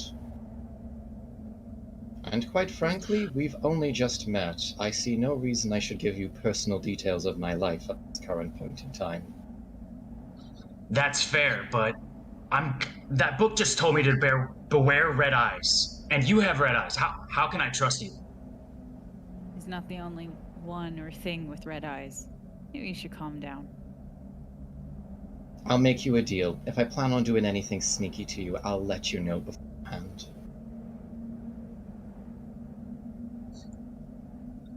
I'm sorry. I'm just a little freaked out right now. Maybe it was a bad dream. Maybe I'm just like waking up out of some sort of dream paralysis or some weird. Let me collect myself and we'll be all right. I'm sorry. She just sort of raises an eyebrow at him and heads to the front of the cave. Doesn't say much on the lights. Leodin's gonna go over and sit next to him. How long have you been having these dreams? It's been a couple weeks now. My best friend died, and ever since, I just can't sleep. You can't sleep, and when you do, you're having what I would presume to be a nightmare. But it all happened when your best friend died. It happened about 3 weeks ago, and I made my way into Brinshander because there was a terrible storm and I needed to find shelter.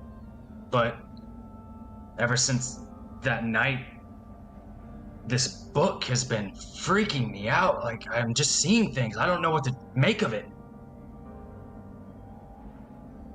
Well, I don't know if I've ever come across a book that tells me things other than what it's supposed to tell me. But in all the stories I've ever heard or read, when an inanimate object starts to tell you things that you're not supposed, that it doesn't already have there, it's possessed or you're mad. So I'm gonna go off the assumption that it's possessed. So maybe don't believe your book. So, I've been seeing these red eyes in my dream, and this is the first time it's told me to beware the red eyes.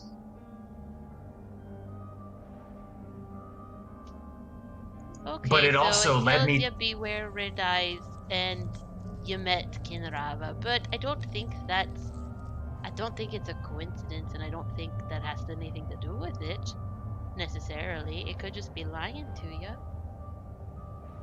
It led me to you guys.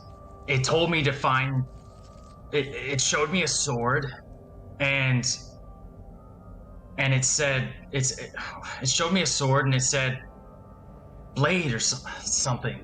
And that led me to you. Like, I found the black iron blades, and I met you. And then I met Kinrava, and she has red eyes. And then it tells me to beware the red eyes. I don't know how to... Maybe it's not her. It wouldn't tell me to beware the red eyes, but then also lead me to her. Well, here's what I'll say. I know a few, songs that can help people just calm. I don't mind trying to play them for you next time we try and go to sleep, to see if it helps with your dreams. It may not, but it might. Yeah, maybe. I'm not used to stress. I like to live a good life and a happy life. I spent most of my time alone, and this is just weird. I just need to collect myself, and we'll be alright. It'll be fine. Grimly. Give me a minute. Grimly. Kinrava's just gonna poke her head back in briefly. Yeah. Out of curiosity, when you get these visions, do you see any spiders? I don't see spiders. All I see are red eyes, and they're coming after me. I can't explain it. I'm sorry that I'm projecting on you. Like, we just met, and you've given me no reason to doubt you. I'm trying to come to terms with this, and your eyes are just a reminder of this thing. Yeah, it's alright. The first time I've reminded someone of something unpleasant while I've been above ground.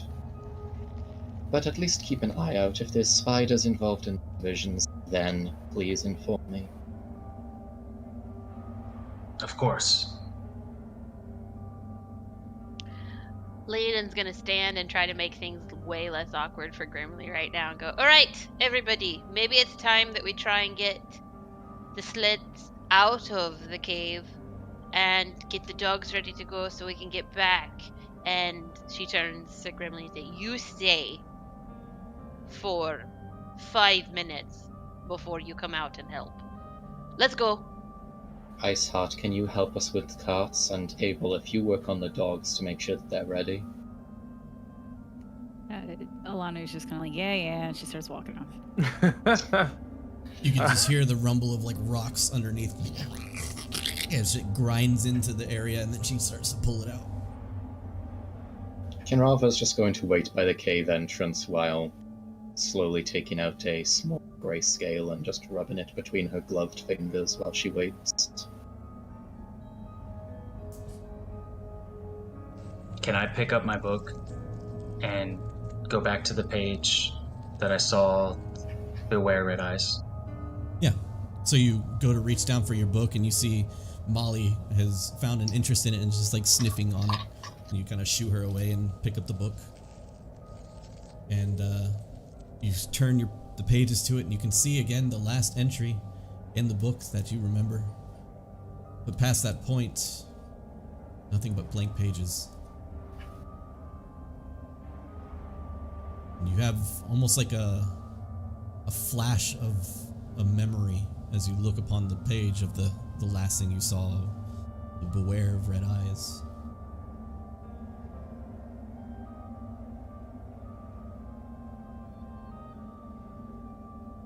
Okay, I'll put it away. Okay. stuff it back into your pack and make your way outside. And Olanu has pulled most of the gear already outside and began pulling any kind of dropped ingots that may have fallen apart or fallen off while the rough terrain had made its way out of the cave. Abel, again, getting and preparing for travel, the dogs and the reins and everything like that. And Leodin packing all the goods and everything as she pulls down the curtain of leather and places up over the remaining iron ingots on the carts. And it seems you are pretty much prepared for travel again. Are you guys ready to head out? Yes. Yeah. All right. I just let me say thank you to you, Layden, for calming me down. Anytime. Leodin, as he says this, you can see like dark circles underneath his eyes, and he just has like a sadness about him as he says thank you. And at this point, we'll go ahead and take our first break. All right, so let's go ahead and we'll pass this on over to the Be Back Soon guys. All right, so everybody that is watching, first off, thank you for being here. And we will see you here in just a second. If you guys are doing any kind of fan art, don't forget to submit that to Discord, the Discord channel. And during these breaks, we will be showing off your artwork if you have some. So check out the channels, and we will be right back with the conclusion to today's episode. And we'll see you then.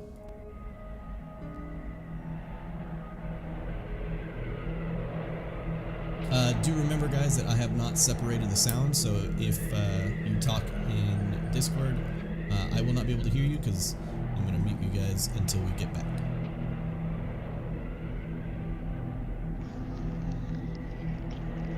Alright, so as for everybody that is watching the stream, again, another huge thank you just for being here. But a big thank you to Brash for the huge 5-sub gift bomb that you had done earlier. Thank you so much. Fodron, Koala Coco, congratulations on your tier 1 subs. I don't know who else. It doesn't notify me every time exactly who got it, but if you got it, give a big thank you out to Brash50 for that. That was awesome. Mel Canadid, Melcan and did. I don't know how to pronounce it. Thank you for the follow. I appreciate it. And Nikki, of course, with the amazing raid. Guys, if you're from Nikki's, if you are from Nikki's game or if you're from Nikki's stream, thank you so much for joining us. I really appreciate it. Nikki, a big thank you to you, especially for the host. I really hope you guys are enjoying yourself, and I can't wait to see what you guys come up with later as well when we come and give back to you in your stream. If you haven't yet, hit that follow button, subscribe to the channel. We'll hit you up with a lot of free prizes during the month, don't forget. And that's pretty much it. I'm gonna go grab a drink and I'll be right back, guys. Can't wait to get back into it. We'll see you then.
man, I missed a ban as soon as I come back.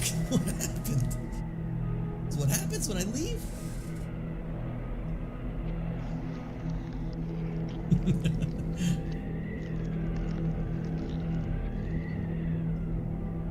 Yeah, there's literally 3 different ways you can watch the stream. 4 if you count the live stream. There you go. You got live stream, you got YouTube, you got our podcast. You can watch even the video on demand on Twitch if you ever wanted to watch all the in-between stuff, like this.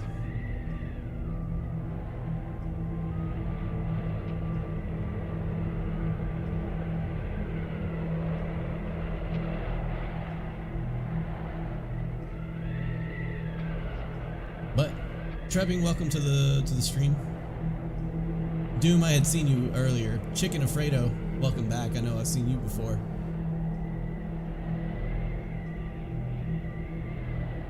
Cerebi, thanks for letting me know they're muted. This kind of sucks. That's kind of what we're gonna have for the podcast, unfortunately. I might have to go back and just state what they had said, you know, in my own version of that, because it was probably a good 10 or 15 seconds of silence. So I'll probably just go back in the audio and re-record that and just state that that's what they said during that time.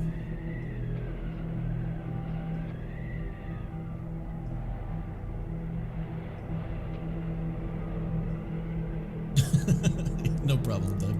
I'd totally forgotten that I had muted them because of the other thing.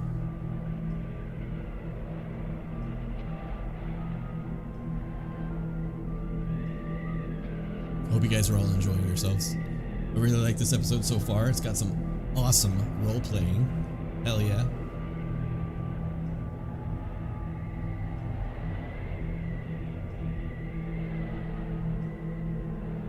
Could have you re-record the audio? That would be a lot of work to have to gather the audio again, but I mean, that is a possibility. We'll talk about it. I'm not too worried about it. I usually take Sunday off to kind of, you know, cool down or relax, and then I get back to it on Monday. Sorry I wasn't faster. It took a second because my stream image was small on my screen, so I had to enlarge it to verify lips were moving. Sarah, guys, don't worry about it. It was my fuck up. You guys are just amazing to even care that much to say something, so thank you. No, seriously, thank you, because that saves me so much time when I have to re-upload this to podcast and YouTube.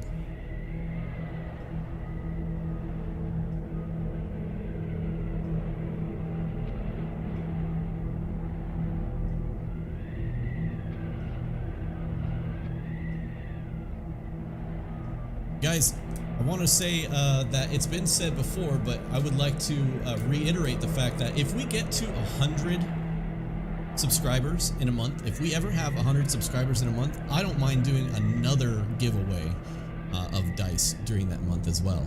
So if we're ever up to 100 subs in a month, we're going to be throwing down 2 free sets of dice that month. And so on and so forth. The higher we get up in subs, the more dice I am willing to give away. I don't give a crap if we get so high that I'm giving out like 4 sets of dice a game. I am down to clown. Like I said, the biggest thing is I want to give back to the community as much as you guys give to us. So, you know, the more you support, the more that I am more than willing to throw something back at you in appreciation. So, if we can think of maybe something else that you guys might want other than dice, you know, that's also on the table. We can talk about that later on and figure that out.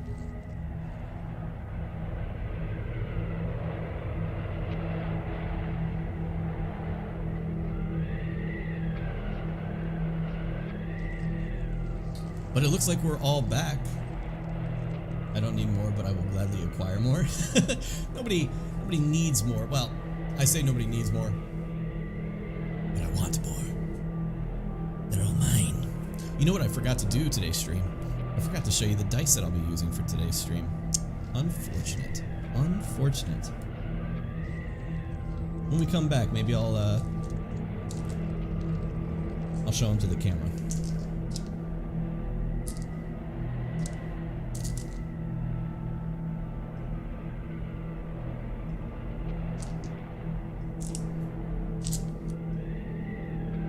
Alright, so, team, you could probably hear me. Let me see, let me unmute myself in Discord. Alright, can you hear me, guys? Yeah. Are you all ready to go? Yeah. Yeah. Yep. Alright, cool, excellent. So let's go ahead and get back into it. And we will roll over to right here. Alright. And we will stop with the creepy music and we'll roll into sledding because we are on our way back to Bryn Shander.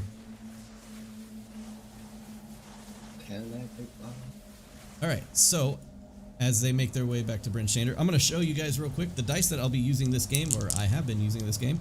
Real quick on here. It is see-through because of the green screen, but let's see if it focuses. Does it want to focus? There we go. It'll focus a little bit. And it's backwards. Anyways, it is a frosted set of dice.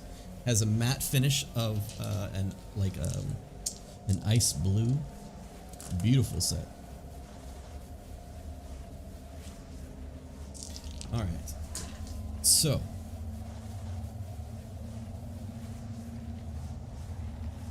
you all set forth southward from the encampment that you had found prior to sleeping overnight in the wastelands.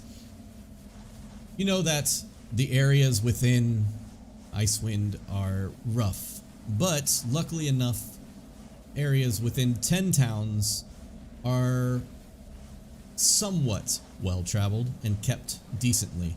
Enough to where finding shelter like that came easily enough with a thorough amount of searching. Now, the dangers of Icewind only get more and more dangerous the further and further you get out.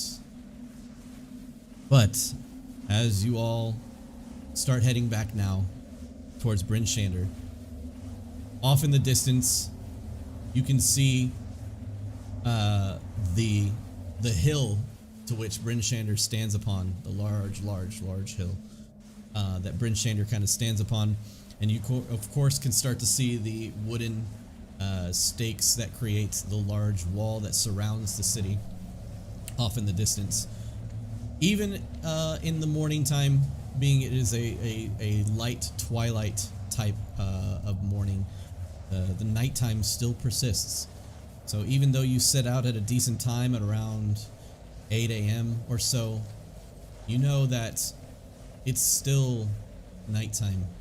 Just the weather around is harsh and it's hard to wrap your mind around, but after 2 years of having to deal with it, it's just another day.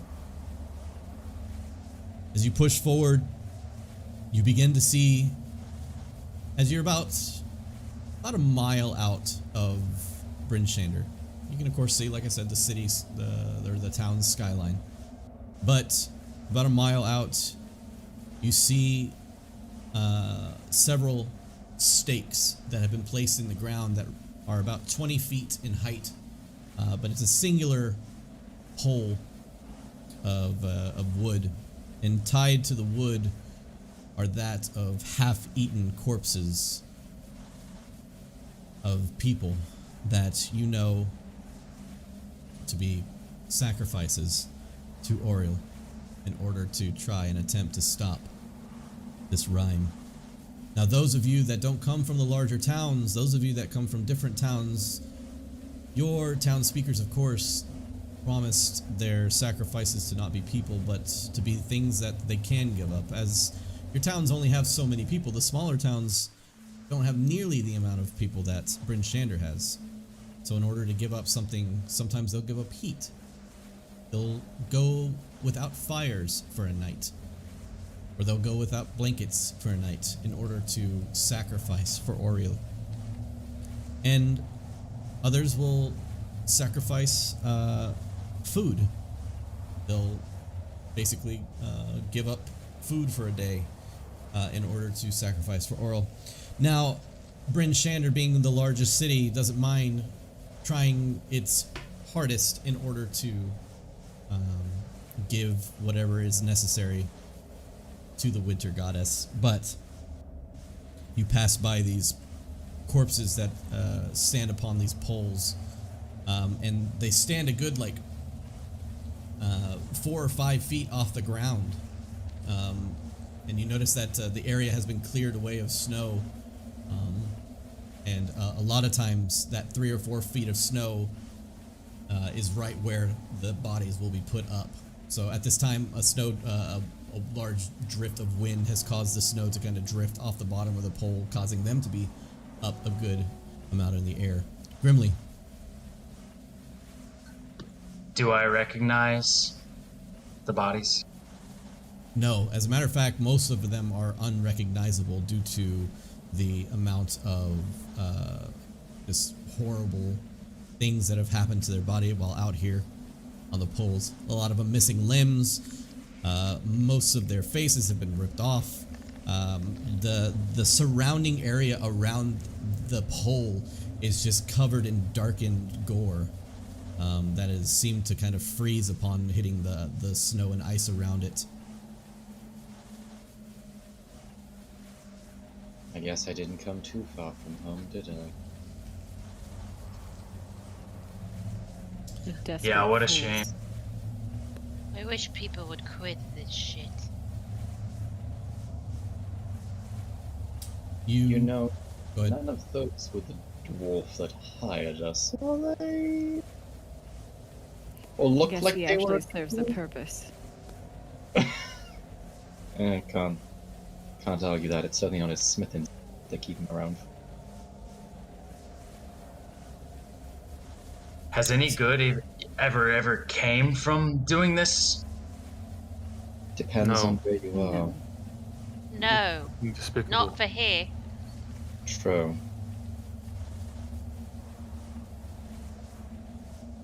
Olanu and the dogs push forward, the carts kind of rumbling behind them as the rest of you with your snowshoes push forward into the snow and make your way towards Bryn Shander. Now making your way up the large hillside that makes its pathway up towards the northern part of the city, or of the town. You come up to the large palisades walls as you see one of the guardsmen that are up on the top look down and say, "Oi! Oh! Hey, it's Olanu. Let her through." Ice Heart! Sorry! As he just leaves. Yeah, Iceheart, get it right. And suddenly the door pushes open. You see again that snow has gathered upon the road, and the doors have to push the snow out of the way in order to open, until finally they open. And you make your way through. And as you make your way into town, you pass underneath the gate, and from above, you can hear the arguing of two of the guards. Currently, one of them saying, "I can't believe you called her Olanu." It's like, "I forgot, all right." Anyways, Kind of grumbles, keeps walking. yep. She literally has the reins kind of pulled up over her shoulders like a backpack as she pulls through, and the rumbling of the iron kind of upon the cart kind of just makes a slight tinging noise of metal as it passes by. And you make your way down southward towards the center of town, to which you find the black iron blades. Of course, this is rounding out about 15 or so hours later. I'd say about 12 hours later, since you guys went a few hours out to find your place of rest. So we'll say 12 hours later, and it is just now encroaching on about 7 to 8 o'clock at night. Alana's gonna drop the reins and kind of angrily go into the blades. Okay. Shinraba's gonna follow behind her because she's just like, I'm not missing this. This is gonna be good. Olano throws down the reins to the side, the cart. She's mid-step, and as she's mid-step, she just drops the reins, and the cart like slides for another like 2 or 3 feet. And as she approaches the door, she just sticks her hand out and stiff arms the door until it cracks open. You walk inside, and you can hear Garn is just busy at work currently, as the hammer hits directly on the iron.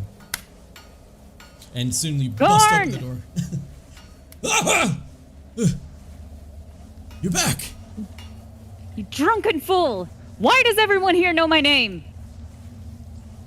I don't know what you're talking about. Just for the record, we do also have the iron entered. You have me iron. Oh. She just kind of glares at you for a second, like I have business. Well, I'm gonna go out and check on the iron. And, No, you're not. Of course you can, but you're gonna have to get past her first. Oh, what is it? Okay, look, Iceheart.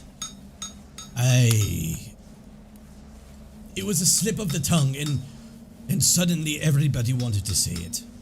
I had heard it in passing. I don't remember if it was Ian who said it or what, but I said it once and it carried along, and everybody's been saying it since. The only reason you even know is because of your stupid application process. Don't use my name in public. Of course, Iceheart. My apologies. We have your stuff. She walks out. Good. I'm gonna go check on the goods. I'll be right back. And you just hear like a okay from back. The blacksmithing stops obviously as he walks away from the irons, but he makes his way outside, and he's, oh my, all of it. You guys got all of it. And he just goes and like kind of falls to his knees and like crawls a little bit on his knees and then like lays down on the iron and, oh, it's so good to see you pretties. Don't worry. Hey. I'm gonna put my arm on his shoulder. I'm gonna say, you don't waste this. I've seen your work.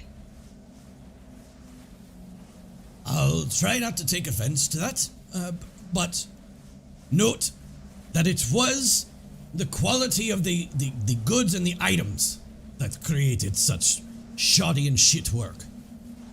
While we're on the subject of pretty things, you know what else is nice and pretty?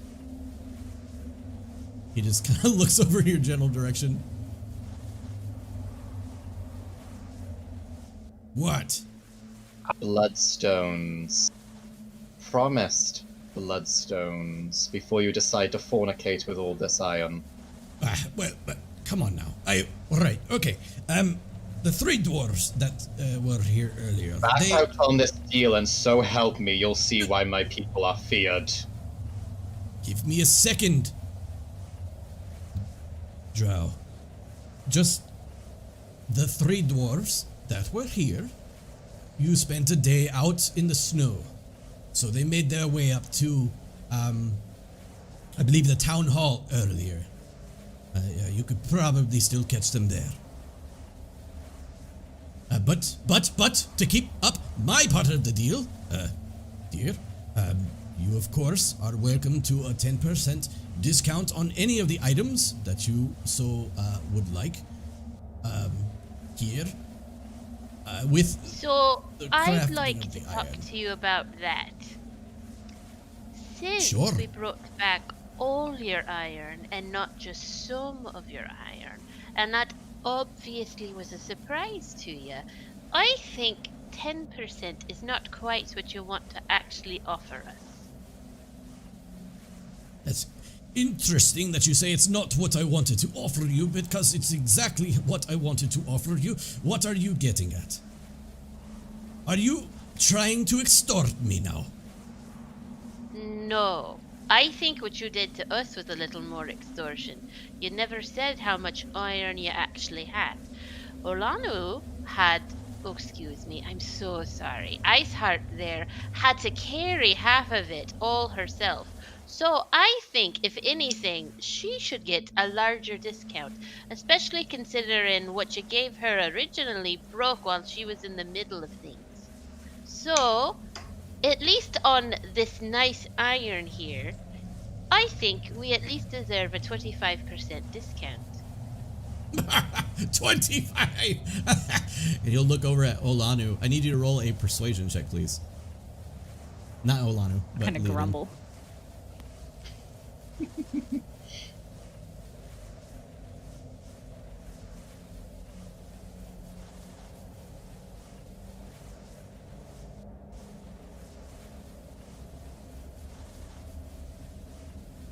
That is a 16.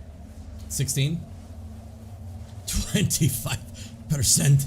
He looks over at Olanu. He's like, I can maybe do 20 if that's okay. Oh, 20 would be wonderful. Thank you so much. And I know everything you'll make with this iron we brought back for you will be absolutely the best quality you could possibly make. It'll be pristine, I promise. Grimly. Do you know where Ian is? Sorry, go for it. Garn, I notice you have some trouble with your wares. Maybe tonight I can show you a few tricks to your hammer strikes to help you out. I'm pretty good with ironware, and being a dwarf and working with material like this for so long, and it being from my hometown, I know how it works. Maybe I can help you out a little bit so that you're not fucking up everything that you make. Are you a blacksmith? True and true. Well, I'm not one to look a gift horse in the mouth. If you would like to come inside and help with whatever it is you have to offer, so be it. You're not getting any Listen, more out of me than 20% though. No, that's fine. I just want to make sure that if any of my compadres that need anything made for them ask of you to make something, it's made right. Very well. Why don't you help me then with this iron? Your friends could go get your reward from the three dwarves, if they would so like. Iceheart, Abel, Leoden, could you accompany me, please? It seems I need to shake some dwarves upside down. Hold that just I'd a pay to minute. see. Yeah, same. Don, do you know where Ian is? Hey, he booked a room up at the inn.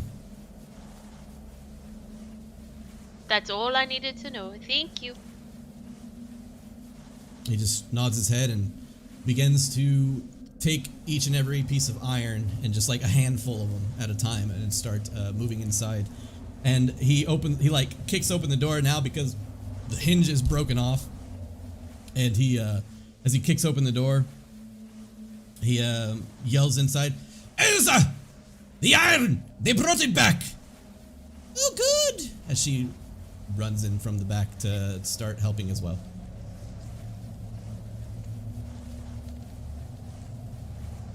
All right, and so Rampa's just gonna book it straight to the town hall. yeah, you start moving towards town hall. Abel, what are you doing? Just following. Okay. Leoden? Following? Same. Olanu? Same. Okay. So Kin, with a look of determination on her face, kind of with her hands touted inside of each other's sleeves, just kind of in front of her, as she makes her way towards the northern part of the center of town. Grimly, you of course are currently assisting Garn in order to help him or assist him if anybody wants anything made overnight, or for the time being. As Kin Rava, you make your way north, you notice very easily past the small, what looks like a fountain or a round water feature in the center of town, frozen solid. Beyond that, and to the north, to the south of that, excuse me, you see a large building that dwarves all surrounding structures. You see it standing atop a small hill in the center of town, the roof of which is crafted to emulate the bottom of a large capsized wooden ship. So it's a long wooden ship, left to right, and you see a long,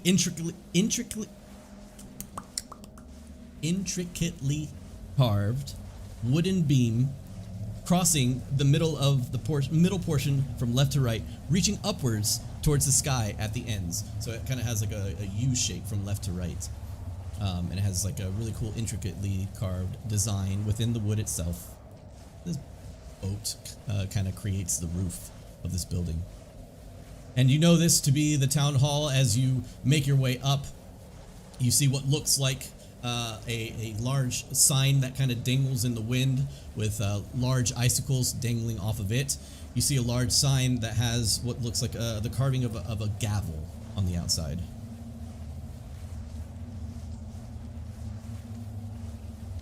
She's going to just go straight up to the doors. Is there any guards there? There's no guards, no. Just gonna go straight to the doors and see if they're unlocked, and if they're not, she's just going to do the dramatic, like, bam, and open them up. Summoning Omen to her shoulder as she does. So, you test the doors at first, and they seem to be open, so the second you grab it and notice that they're open, poof, you push your hands out, and a burst and gust of snow enters the doorway and kind of blows your robe forward into the building, and you see Omen kind of land upon your shoulder as you enter. And as you look inside, you see that it's full of like animal skins across the floor, and taxidermied heads of creatures along the wall, including that of an elk and a bear and a deer. A faint warm glow shines through the room, thanks to small oil lamps that are scattered upon different surfaces in the area. And just beyond a large central table in this chamber, you look behind the table and you do see the three dwarves that were the ones that had hired you for this quest, and they are currently talking at what looks like a very beautiful human woman, and she is probably no more than her early 30s, and she seems to be dressed in kind of like noble-like attire. It's not necessarily very useful for like deep winter, but it has, of course, the winter motif with furs and everything like that. But it's more, like I said, more extravagant kind of look. And actually, I can share that with you guys in Roll20 as, wait 1 second, I can just type in her name.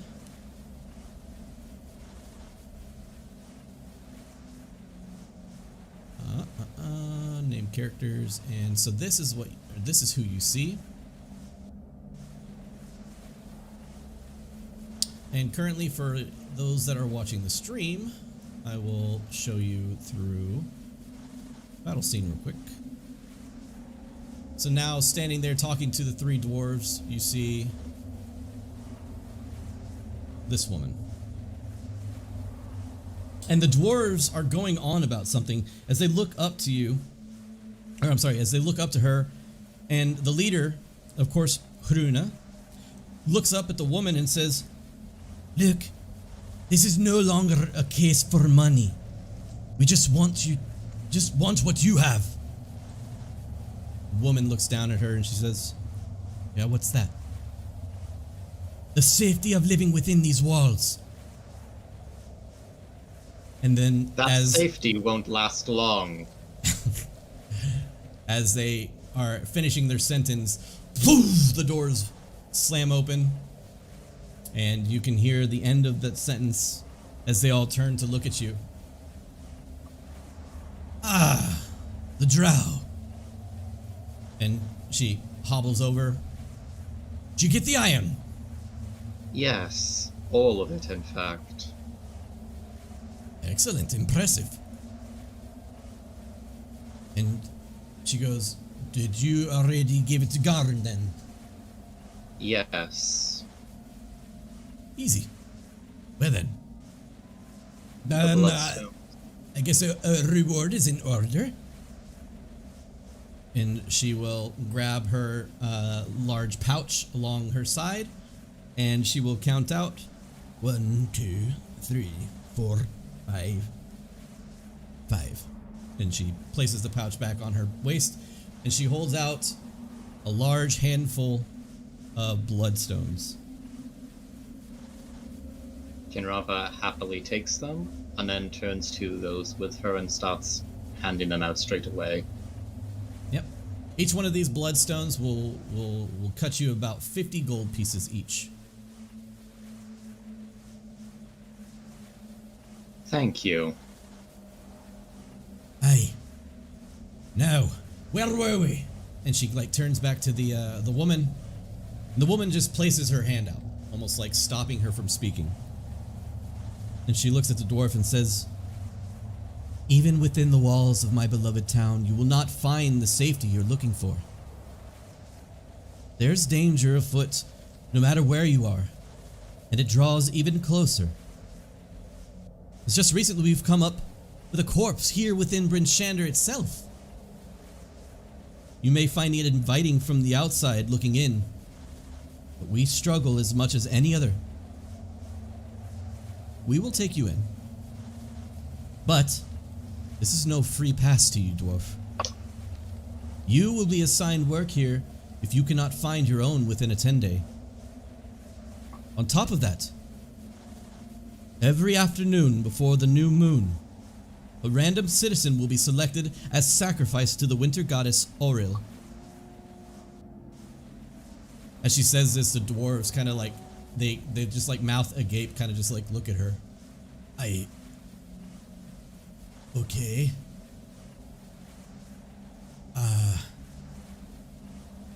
So what say you, dwarf? And they kind of huddle up and just start talking to each other. You see the speaker, or the woman turns to you, the group.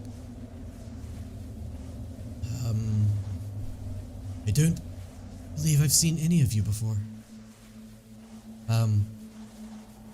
Iceheart, was it? Yes. Yes. I do believe I've seen you from time to time. And you work over at the inn, if I'm not mistaken. I do. I was gonna get very offended if you didn't recognize me, but that's alright. My apologies. I don't know your name. I rarely get out.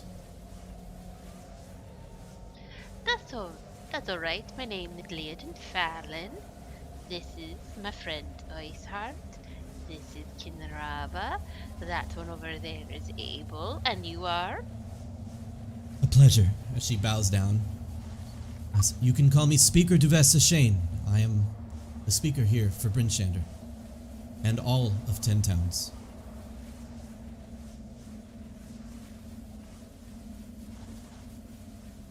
You're the speaker for all of 10 towns? I am the leader of the Council of Speakers. Ah. It's a pleasure. What brings you to Bryn Shander? For those, of course, that I don't know. I was here mostly for personal reasons, to see if I could speak to someone about a book I'm carrying. But I also wanted to know if there was a place I could buy glue in this town. Glue? Glue. Maybe. I don't know. You would have to check with our merchants. Whether or not you're going to find glue is a mystery to me. Alright then. What about you, sir? With the beard? Just want to help people. I'm looking for work and I'm trying to make the place safe again. How very noble.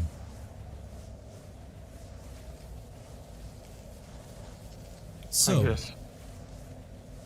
one for glory, one for trade, one for glue, and one to save the town.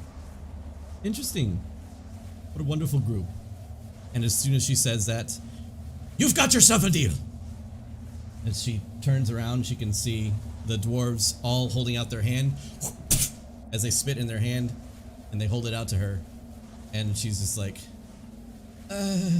that's unnecessary. Right. So, about this sacrifice. How exactly is it chosen randomly? How do I know it'll be fair?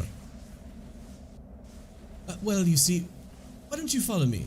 And you, new to Bryn Shander, please follow me as well. If you don't mind, I won't take up but a moment of your time. I don't see why not. Alright.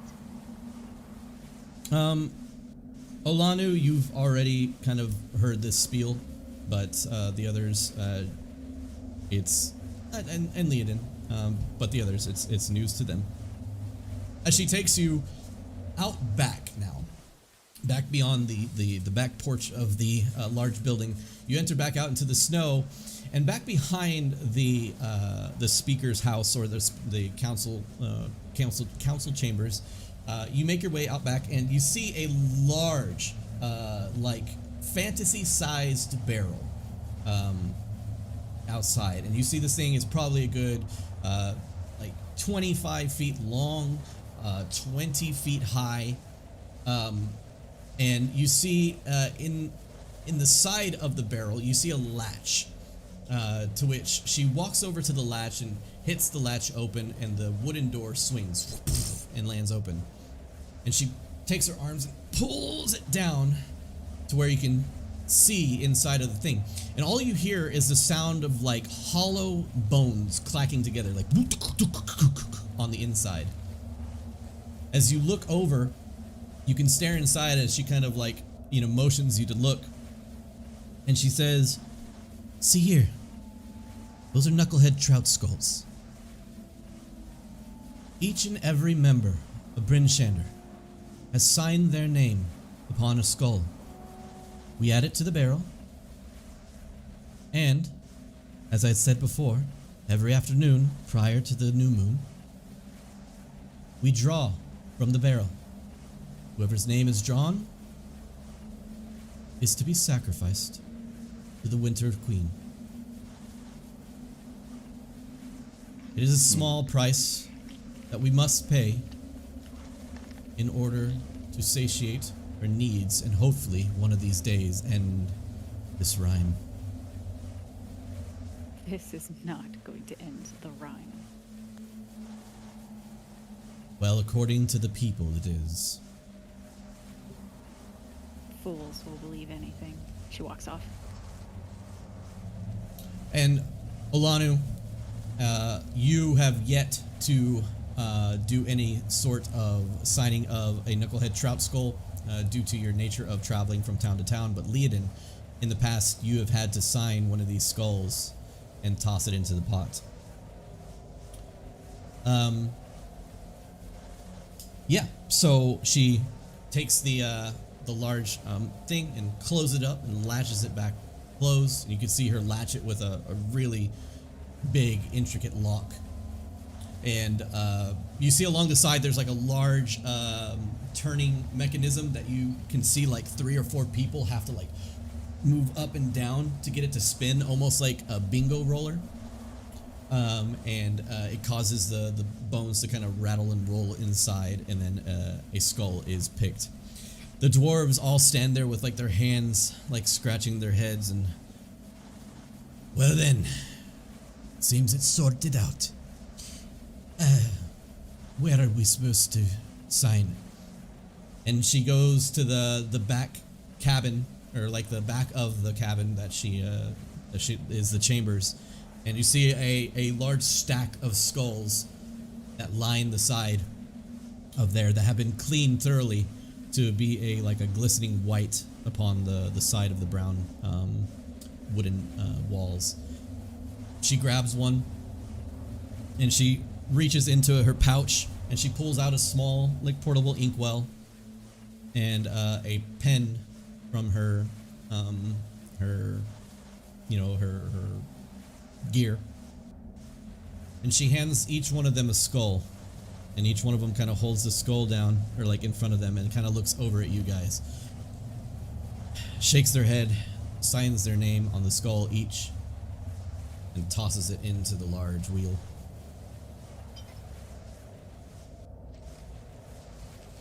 And she says, "Right, so where are we supposed to stay?" She goes, "You can find rooms at the inn if you would like. There have unfortunately been a few losses of families within these times that have freed up several houses that you can look to purchase if you would like. If you are looking to purchase a home, you can go speak with the people over at the temple. They can see if they can procure you a room and possibly sell you one of the houses here in Bryn Shander. But other than that, if you're ever in dire need, you can always come to me, and I'll see what I can do for you. You, there," and she looks at the group. "Leodin, I know we've gathered your skull, but do you all intend to stay within the walls of Bryn Shander?" I don't intend to stay for more than a day. "Well then, good luck to you in your travels, Dark One." She looks over to Abel. "And you?" Absolutely not. "Safe travels." Anyways, it was very nice meeting all of you, but I am to get back to my duties. If there's anything you need of me, of course you can ask, but I am to make my way back now, inside. If you are to stay here in Bryn Shander, though, for more than a 10-day, I will require you to sign one of these skulls, just as a heads up. Is your name on one of them? Of course. Would only Insight be fair. check. Insight Okay. check. Go ahead and roll an insight check. 13 plus 4. 18. 18. So... No, 17. Yeah, 17. My bad. Sorry. That's fine. No worries, no worries. So as she kind of looks at you, she seems like extremely sincere. She's been extremely nice in as much of a way as she possibly could about talking about having to sacrifice her people. And she is very adamant on the fact that it would only be fair if her name was also in the drawing. I suppose it's one step above. Say again, Ken? Sorry. I suppose it's one step above home. Leading. So, really quickly, Speaker Duvessa, you mentioned something when you were talking to our friends over here about a corpse found in Bryn Shander. Yes? I think I may have missed this. Would you mind telling me about it? I'm not privy on the details, as it was pretty recent. Only thing I really know is that similar occurrences have been happening throughout 10 towns now. It's a strange thing to find someone dead within our city walls, although not yet uncommon. But if you were to want to find out more, you could speak with the leader of the town's guard. He is capable of letting you know exactly what happened, as he was first called upon the scene himself. And she will lead you inside and kind of lead you over to a piece of paper. And she goes, the leader of the guard here is Sheriff Markham Southwell.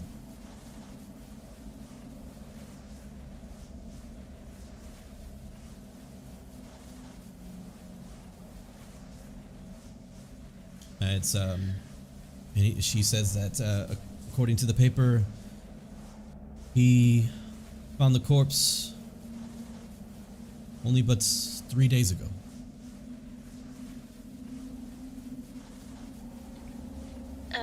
Hey, Kindrava, didn't we leave about 3 days ago?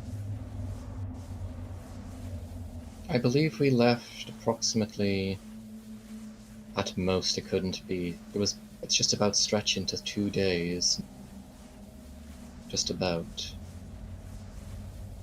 It was almost 20 hours to get there, and then we fought, and then we took a long rest, and another 20 hours to get back. So about 12, 2 15. days. So yes, And about then 2 some. days in Alright, total. alright. I don't think we saw anyone on the way out, though, apart from. I'll be honest, I thought by corpse they meant the sacrifices. No, that's not what she meant. No. No. This is beyond the sacrifices, of course. It is not uncommon to find someone who is dead here within Bryn Shander, but is normally due to cold or old age or whatever it may be. But I don't know. He spoke of possible malintent, but he didn't give me any more details. He said he would like to figure out more before he told me exactly what was going on. I trust him. Alright. Oh, I wasn't saying you shouldn't. I was just wondering. Thank you. She nods. Well then, and you guys see the three dwarves just exit the building and leave out the front door.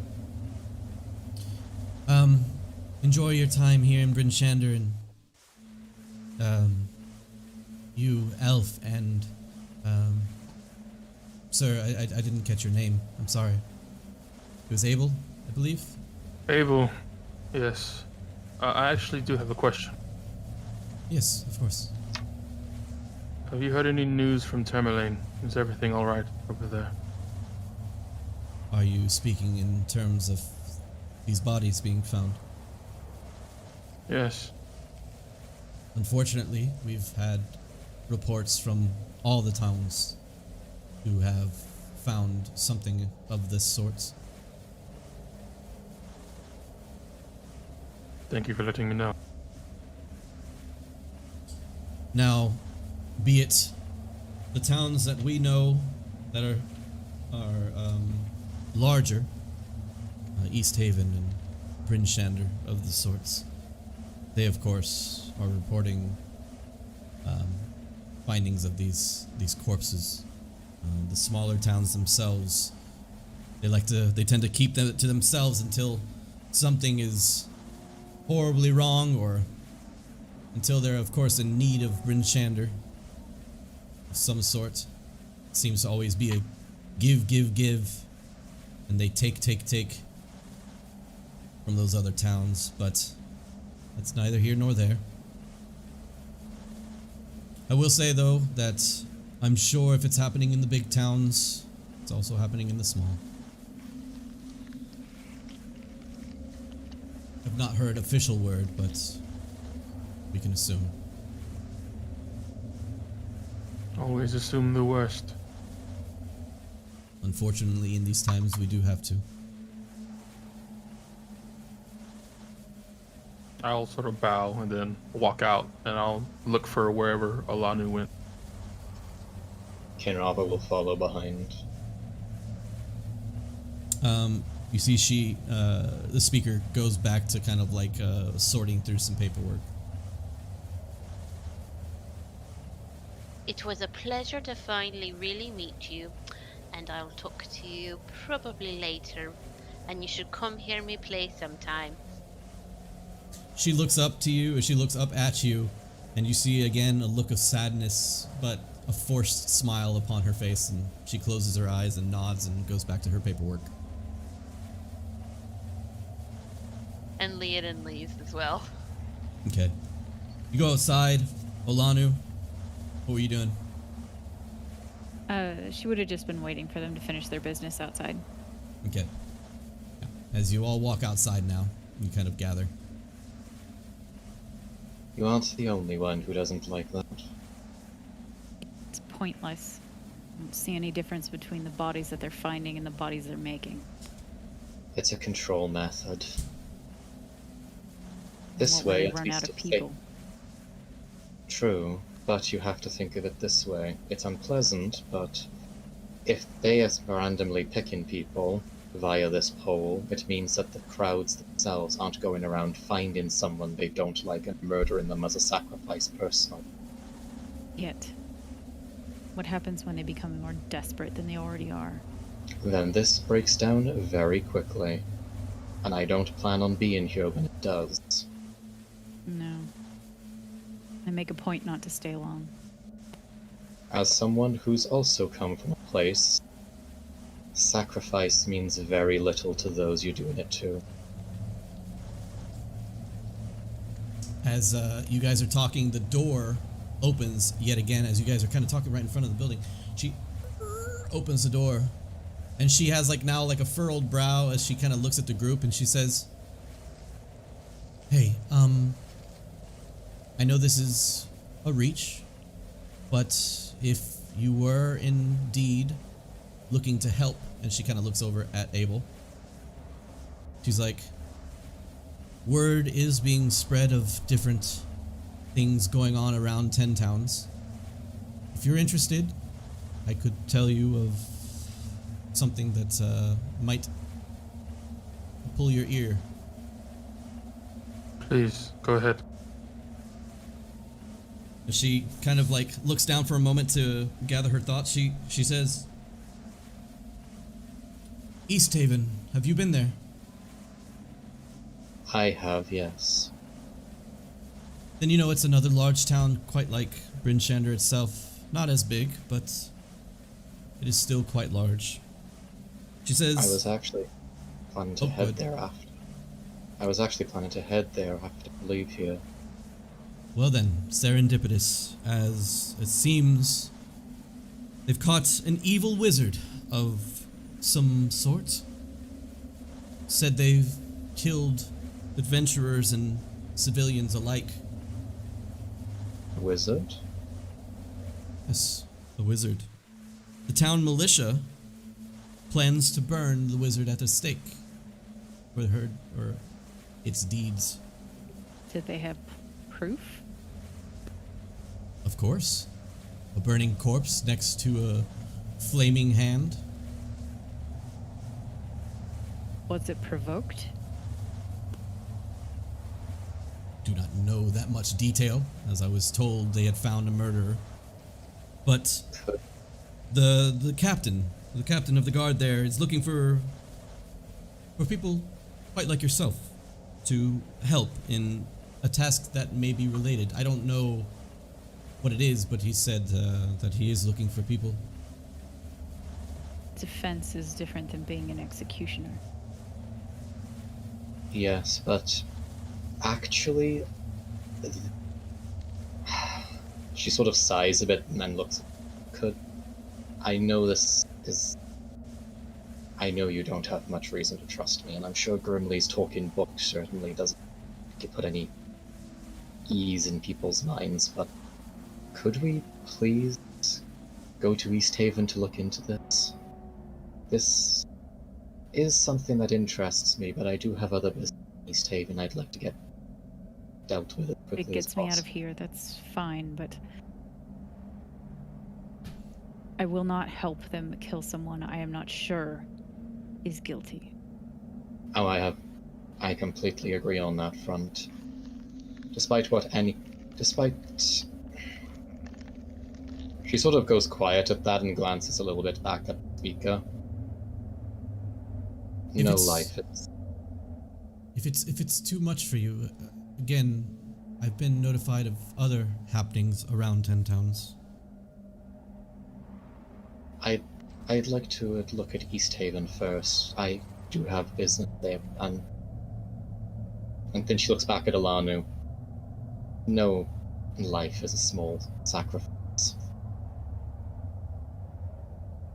Everyone can contribute in their own way. Well, Leiden's gonna look at Abel. Oh, so are you gonna go with him too? I think I am. Could you come as well, please, Leodin? Your skills have been immensely helpful, and quite frankly, you're much better at social graces than I am. My looks only get me so right. Oh, I understand completely about looks only getting you so far. So yes, I don't mind coming. We probably should talk to Grimley though and make sure he wants to go. But you at least have 4 of the 5 I'm sure crew Grimley will members. want to Are go. we a crew? I don't see why not. We did a fairly good job with the iron. Not without Grimley, we're not. He'll be coming with us. I'll make sure of that. Very true. Very true. associates words works well. I would say though, bar your personal reasons, I would of course offer you the fact that in Goodmead, the town speaker apparently has recently been killed. They say it was by a 9-foot tall giant. Rumor has it that he stole a shipment of their honey mead. And unfortunately, these towns run on fish and mead. Without it, Giant? giant. Not someone my stature, taller. Much taller. Okay. Without which a handful of taverns in 10 towns might go dry without that mead. I know it sounds silly comparatively to your personal quest, but if you're ever in the area, they could probably use your help as well.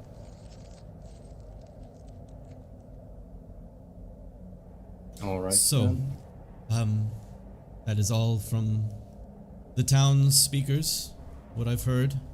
If I hear anything else and see you around, I'll offer you some more information, but for now, that's all I have. Have you heard from Speaker Trovis of Caer Konig lately? I haven't. He seems to keep to himself lately, especially within the past few months. We haven't spoken. Alright, thank you. Of course. Now then, I'll be on my way. My apologies. She, kind of places her hand against her stomach, kind of bows, closes the door, heads inside. I'm going to Leiden's see if gonna go for it. I'm going to go see if I can stone for any gold. Okay, Leiden, did you say something? Or were you going to say something? Leiden's gonna elbow Abel, but very carefully miss his elk wounds and go, I think she had the hots for you. I don't think she did, but I appreciate that. Grimly, As they go to speak with the town speaker, Garn takes you in as you gather all the rest of the iron and place it upon a large pile of, like in the back of the blacksmith. And he then proceeds to fawn over his iron for a good minute before, like, kind of shoving you and giving you a nudge and being like, "That's some quality gear there." Yes, it's beautiful. Alright, so what should we christen with it? Well, do you have any current jobs going on? Anything that you're trying to work out now? Nothing worth spending this iron on. I give the town god the shit we've been giving Iceheart. Well, I was thinking you gave your brother's axe to Iceheart, right? Aye? Maybe we could craft something better for her. Something that wasn't so personal to yourself. Well, boy, you'd find it hard to make anything better than what was that axe, but, you know, maybe we can try to make one ourselves. True and true. Most of the stuff that I carry, I've made myself. Are you in need of anything? At the moment, no. I'm carrying my shield, again, crafted by myself. Maybe we can think what our party could use. But that's on you. We have boy. a ranger, we have a mage, and we have a bard, or a quite charismatic lady. I'm trying to think. Maybe we could craft a nice set of armor for our Goliath. Something that would protect her. She seems to be the front of our mission. Maybe something like a plate mail or a body armor. My dear paladin friend, if you look over at Olanu, you notice that she is in no need of armor for protection. Her people, they come from a hardened group that their skin is nearly as hard as the metal we forge. True. Well, let's think. How about this? We have a lot. Why don't we start with that axe you were speaking of? Okay. What are you thinking? Two-hander? Yeah, I think she would love that. Right.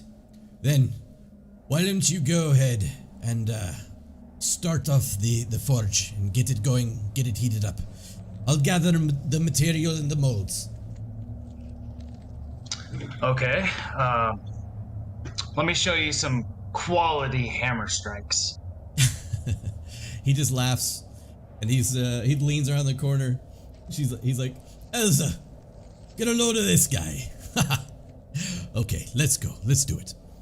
And you proceed to start to blacksmith. And the rest of the group, you come back towards the blacksmith, or towards where Grimly was last seen. And you enter the doorway to find Grimly and Garn hard at work, and in an extremely almost choreographed fashion. It's tink, tink, tink, tink, tink, tink, tink, tink, tink, tink on the same piece of metal as you see sparks flying, sweat dripping, and they seem to be working on a very large head of the axe currently. What do you guys do? That for me.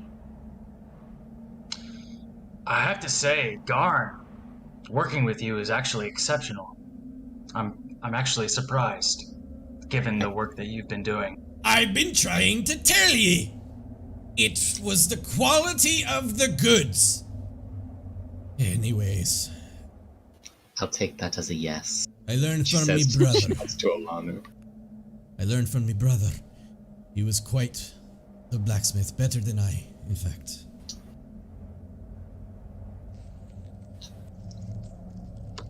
I have to say, learning from your relatives is nice, and I wish I had a mentor. So working with you and seeing the exceptional skills that you've learned from your brother, very much respect. I thank you. Means a lot. So, you get your gold? We did. Don't know what all the fuss was about. We dwarves don't go back on our word very often. Well, the dwarves a little bit further down certainly do. He shudders. I don't even want to speak of them. Thought not. He spits on the ground. Grimly. I just want to say I took liberty to roll just to see how well I would do, and I rolled a 19. Nice.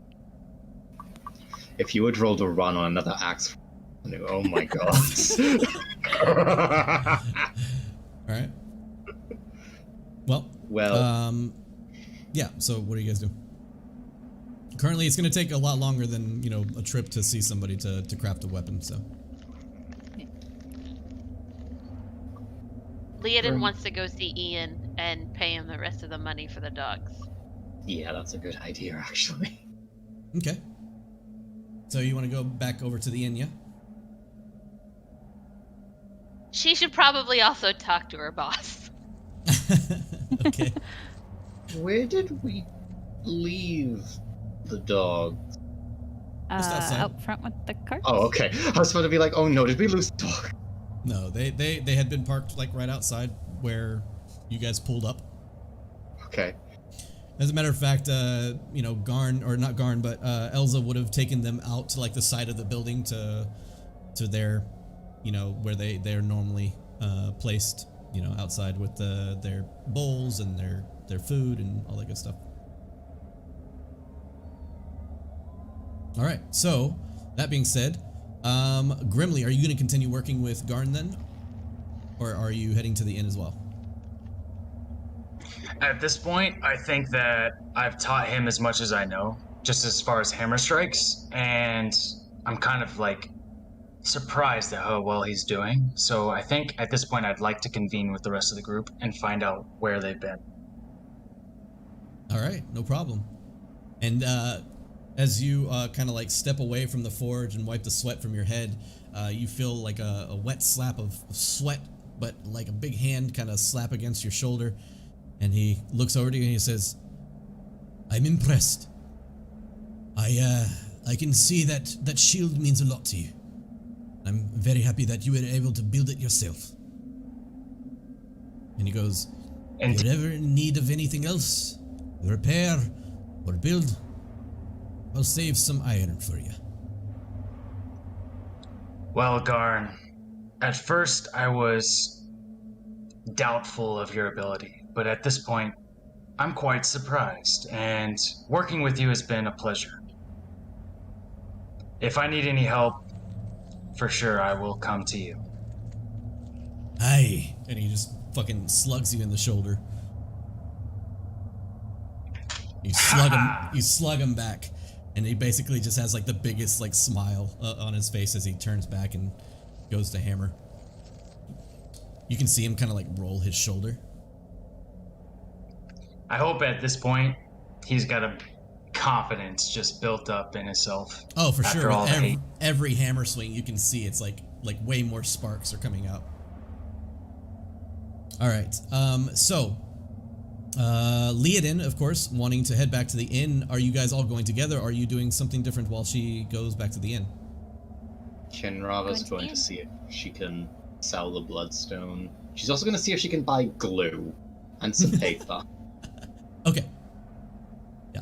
Abel? Leodin's gonna give Oh, go ahead. Kinrava her bloodstone and ask if she could sell it for her as well. She'll happily do so. Actually, so Alana will go with her because Alana was broke. Okay, so you want to go with Kin? Yeah. Sorry, Okay. I forgot about that. Yep.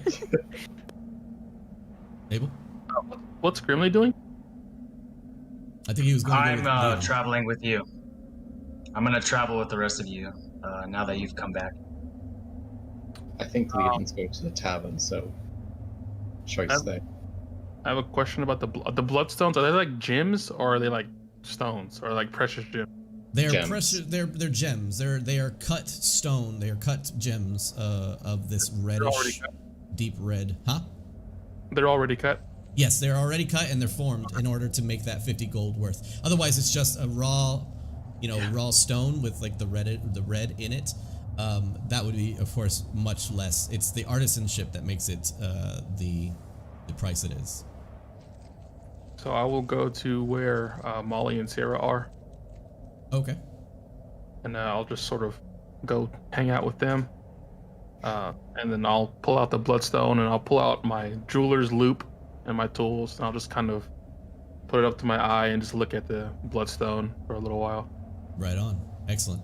So you, Abel, as you guys, you're like, oh, we're gonna go to the inn. Oh, we're gonna go sell off these gems. Abel kind of like nods and kind of slowly separates himself from the group and walks outside. Finds Molly and Sarah kind of just playing outside, attached to a small leash that on a stake. Puts his back up against the wall, slides down, starts to look at this gem. And for those that are inside, Leodin, since you're heading to the inn, we'll go ahead and do yours first with you and Grimly as you guys head out towards the inn. And you guys head northwards again, towards the inn, towards the Northlook Inn. And as you get to the outside of the Northlook Inn, you can see the very familiar faint glow of a small campfire that is centered upon inside of the inn itself. One that you are very commonly stoking, stabbing and making sure that stays lit to keep the place warm. And you see the light flicker kind of from outside, and you can hear the faint noise of some really shitty tavern music coming from the outside. Who do they have playing tonight? Because I'm offended. But why? That sounds beautiful. So, I'm going to forgive you for that. You've never heard me play. You've never heard me sing. You've never heard me recite. So, You're you don't better know. than that. Yes. I'm better than that when I'm sick on death's door. I'm better than that. Wow. That sounds like a dog about to die from a fire. Well, us dwarves are known for our singing, and that sounds great, so I cannot wait to hear what you have to bring to the table. You're very It's for me. confident. Oh, it's not confidence if you know that it's true. Well, no, it's probably still confidence then, it's just not cockiness. So let's go in. I'm going to berate my boss, and then we can find Ian.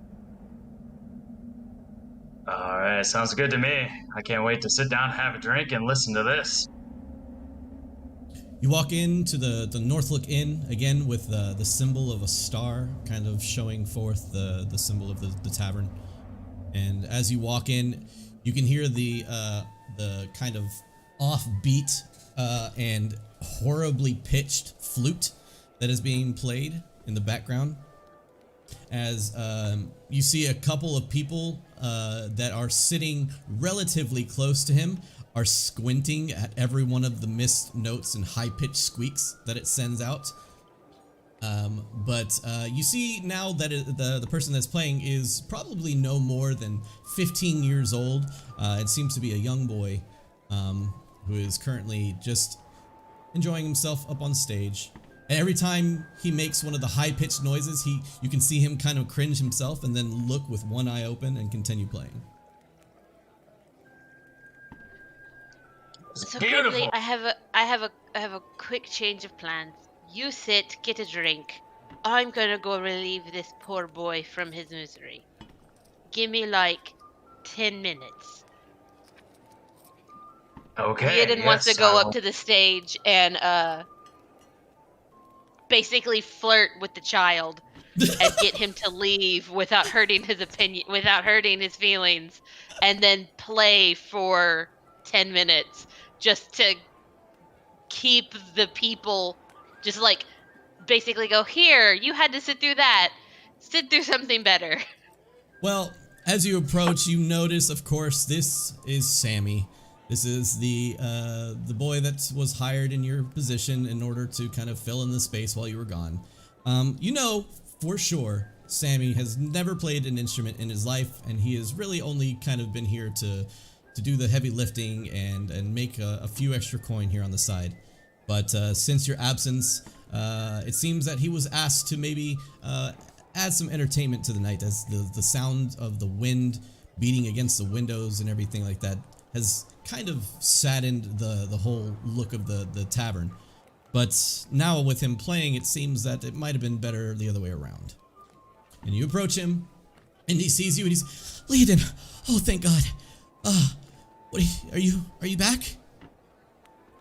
Well, for a bit. But can I give you a quick suggestion there, Sammy? Look, I know.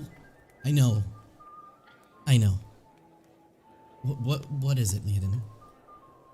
So next time, instead of playing a thing, maybe you should tell a story or tell some jokes to distract the people.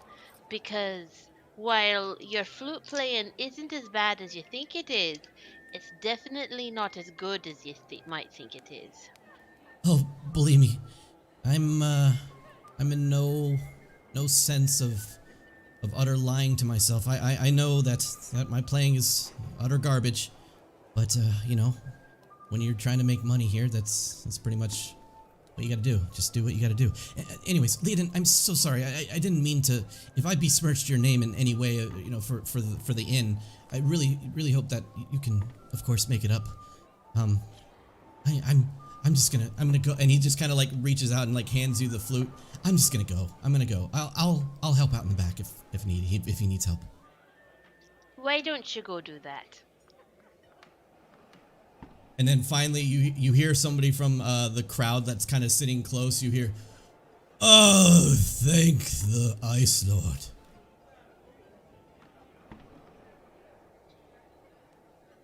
And you just see him like you see Sammy look over and just kind of put his head down and just kind of like walk towards the back. Grimly.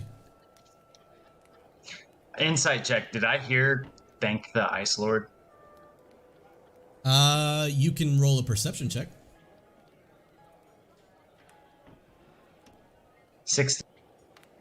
16? All right, yeah. You would have heard it. He didn't seem to kind of try to even keep it under his breath. So I'll walk up to the bar and I'll order a drink. Leoden told me to order a drink and sit down and listen to what's about to be hold. So I think it's on her tab. All right, what do you want? Scramsax makes his way to the bar. I love everything. Just give me the cheapest, darkest ale you have.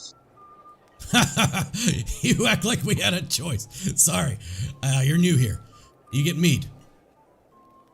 Well, yeah, so I'll take it. And he just walks over to one of the barrels and pours out a large, cask of mead, or a large drink of mead, and places it on the table. Hey, Leoden! And he points at Grimly. Yeah! This one on Go you? for it! Sure! Right on. And he looks over at you grimly. He's like, no offense. I just making sure. A lot of people talk when Leodin's here. I assume so. She's very charismatic. Thank you. And I'll go sit down and just kind of like wait to see how good this will be. Yep. Passing by you now at this point, you see Sammy kind of walking back, and as soon as Sammy kind of walks behind the bar, you see him and Scramsax. Well, Scramsax like walks up to him and kind of like bonks him on the back of the head, and he's like, "What the hell was that? That wasn't playing." And he kind of like grabs him by the shoulders and like puts him in the back room, and kind of takes him into the kitchen. Poor guy. All right. That being said, lead in before you go on stage and do your thing. Olanu and Kinrava, you find yourselves making your way over towards what was told to you to be a merchant. This one to be like a general goods merchant, not very specific in needs. And as you walk inside, it looks to be a converted house. The makings of a living space has been converted into a shop.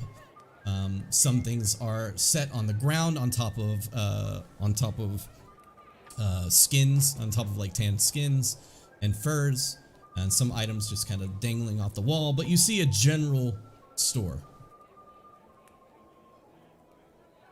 Kinrava just... Yeah, you don't see anybody as you walk in. Kinrava's going to pull up her hood a little bit, and then walk in to see if there's anyone there. Yep. As you walk inside, you don't see anybody. Like you look around, and currently the room is empty, and there's just tons of stuff all over the place. Is there a counter? There's a makeshift counter. It looks to be just like an eating table that has a large pouch on it. Alani would just kind of go over there and kind of like knock on it. Just say, anyone here? No answer. And suddenly you hear like some fumbling from behind one of the walls, and a large like tabard, or not tabard, but it's like a large skin that was hanging up on the wall, like swings open. And coming from behind the curtain, you see a very short, crotchety looking old man exit from behind the curtains. He looks to be a human, but no more than 5 feet tall. He has a bit of an arch back, and you see one of his eyes seems to be like permanently closed. He looks over at you. What do you want? We wanted to sell you some bloodstones for gold. Well, bloodstones. Let me see them. And she like holds them out between her fingers like this. Give them here. She hands them over. He pulls out a small dangling like spyglass that is like no more than like an inch off of his face. He looks at him. Yeah. All right. He smells them and he like rubs them and looks through his spyglass again. Yeah, they're bloodstones, all right. What do you want for them? Ideally, we were looking for about 50 gold each. 50 gold. It's not that funny. They're quite large. I am. 50 gold, you say? All right, well, see what we can do. Is there anything you want here while you're here? Well, I would like to have some glue as well, if you have any, and some paper. Glue? Glue? Why does this surprise every single merchant or person I ask? Yes, for the love of every god, both below and above this wretched ground. Yes, I was asking for glue. Don't know where you're from, friend, but I haven't seen glue around these parts in about 40 years. Now, paper I can do. Please. How much paper you want? Could I have 10 pages of 10 scraps of, 10 high quality paper, please? 10 pieces of high quality paper. All right, yeah, we can do that. What about you, large one? You want anything? 50 gold for my bloodstone. All right, no need to be pushy. All right. And he just makes his way back and he pushes over like the cloth to the side again, the thing that's hanging on the wall. He comes back. All right, got your paper here. You said you wanted 50 for this thing, huh? Yes. And we will look up how much paper is. How much worth of paper do you want? Enough for 10 pages in a spell book. Well, you need to tell me. You want? Okay, hold on. You want to add pages to your spell book? Yeah. So it's essentially like how many pages you need to copy down a spell. Yes. Yes. Okay. So how much gold are you willing to spend on paper right now? I would say I'm willing to spend 30 gold on paper. Okay. So you can have about 30 gold of paper, and we'll of course just arbitrarily say how much you get in terms of pages wise. Okay. So, Oh, it was the other eye. Anyways, right. Joe, and he takes the paper. He's like, he places on the table that Olanu's messing with, and he opens the bag and he starts sorting through the coins on the table. He's like, Yeah, I'm gonna keep these then, right? These bloodstones. I'm gonna put them over here. and puts them on the shelf, and he says, Right, so 50 to the large one, and with all this paper put together, I'd say there's gonna be about 30 golds worth. I'll happily do that, and I'll also give him Leoden Stone as well, and 50 gold for this one as well, please. Tip! All right, you didn't say there would be extra money. You're more than No, welcome to anything for else. us. For us, honey. You ain't getting this for free. That's an extra 50 gold there. Well, all right. 120 gold pieces, and you can have the paper as well. Thank you. Unless you have a book on how to make glue, I may as well do it myself at this point. Why didn't you ask? I have a book right here. This how to make. No, I don't have a book. How to make glue? What do you think this is? I haven't seen glue in over 50 years. You think I have a book about it? No.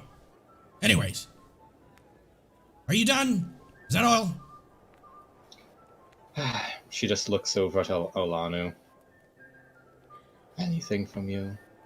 No. Then no, but thank you for your business. he just shuffles, grabs the bloodstones up, and you can see him kind of inspect them even more. Strangely enough, he like bites on it real quick and looks at it again. They're so close to death anyway. You have nothing to complain about. And then she just walks out. I heard that. I intended for you chuckles to. and walks back. And at that point, we go back over to the inn as Leoden kind of takes stage and grimly finds a seat. Leoden, what are you doing at this point? I am talking to the crowd and getting ready to play and sing to them. Okay. But just basically making sure my mandolin is in tune after being out with me in the elements. Awesome. All right. And as you tune your mandolin and begin to strum a few notes and begin to belt out some lyrics alongside it. First off, just roll me a quick performance check.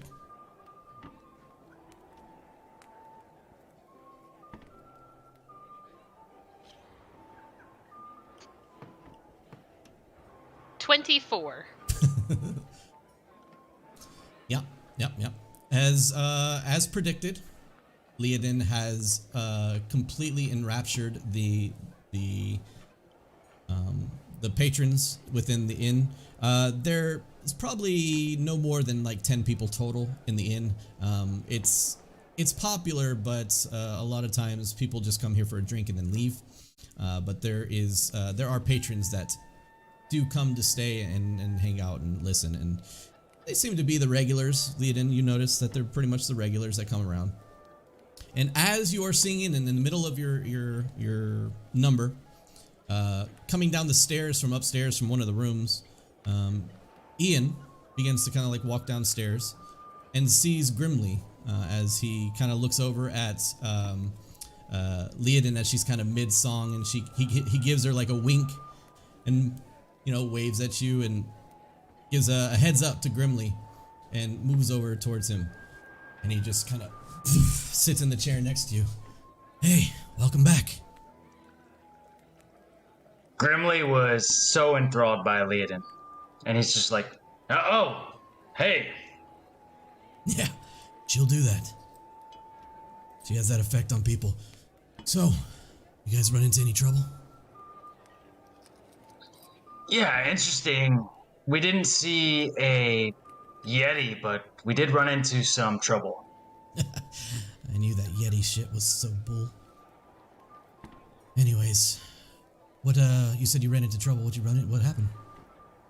Whoa. Well, Sarah and Molly, where are they?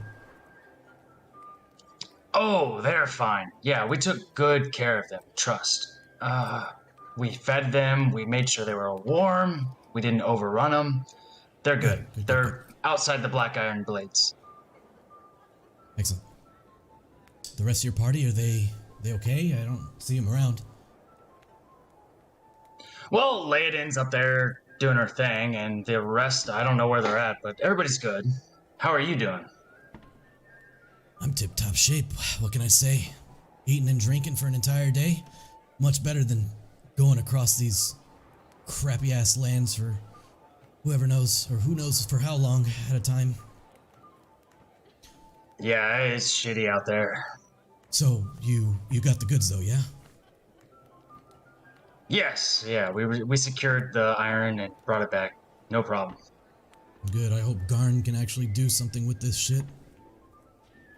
Olanu's gonna break his neck the next time he gives somebody or something to her that she probably doesn't appreciate.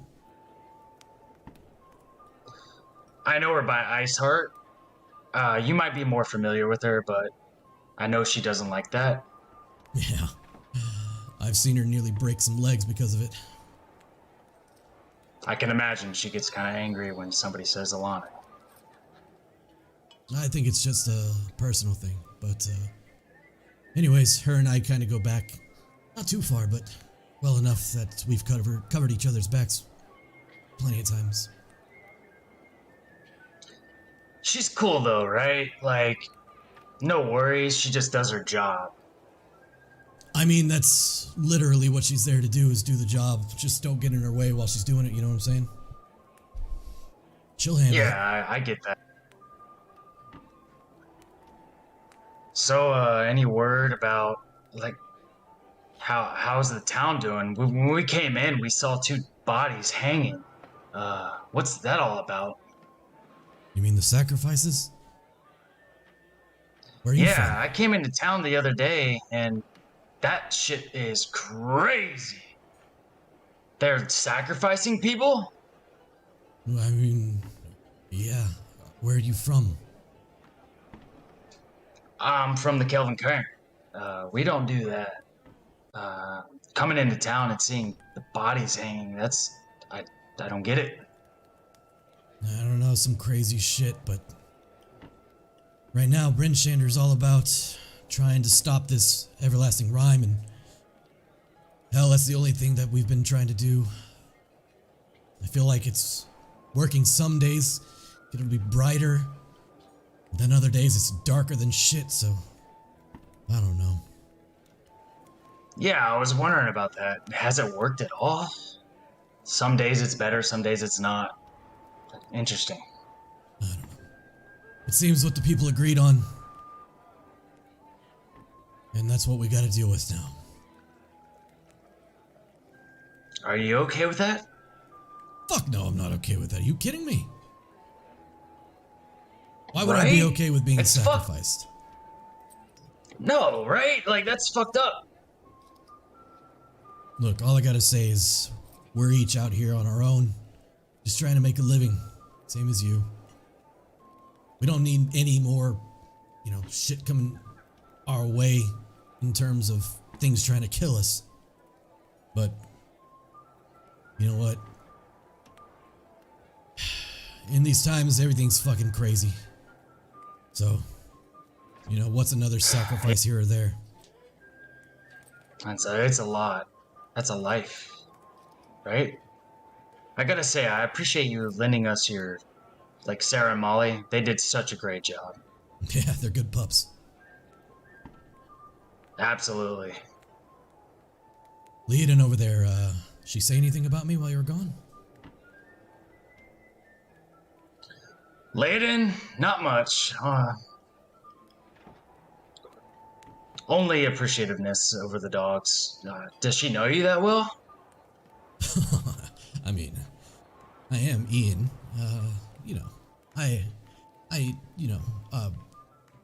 No, not really. Can I insight check him? Is he into her? Oh, yeah, but you don't need to insight check it. He's way into her. Way super into her.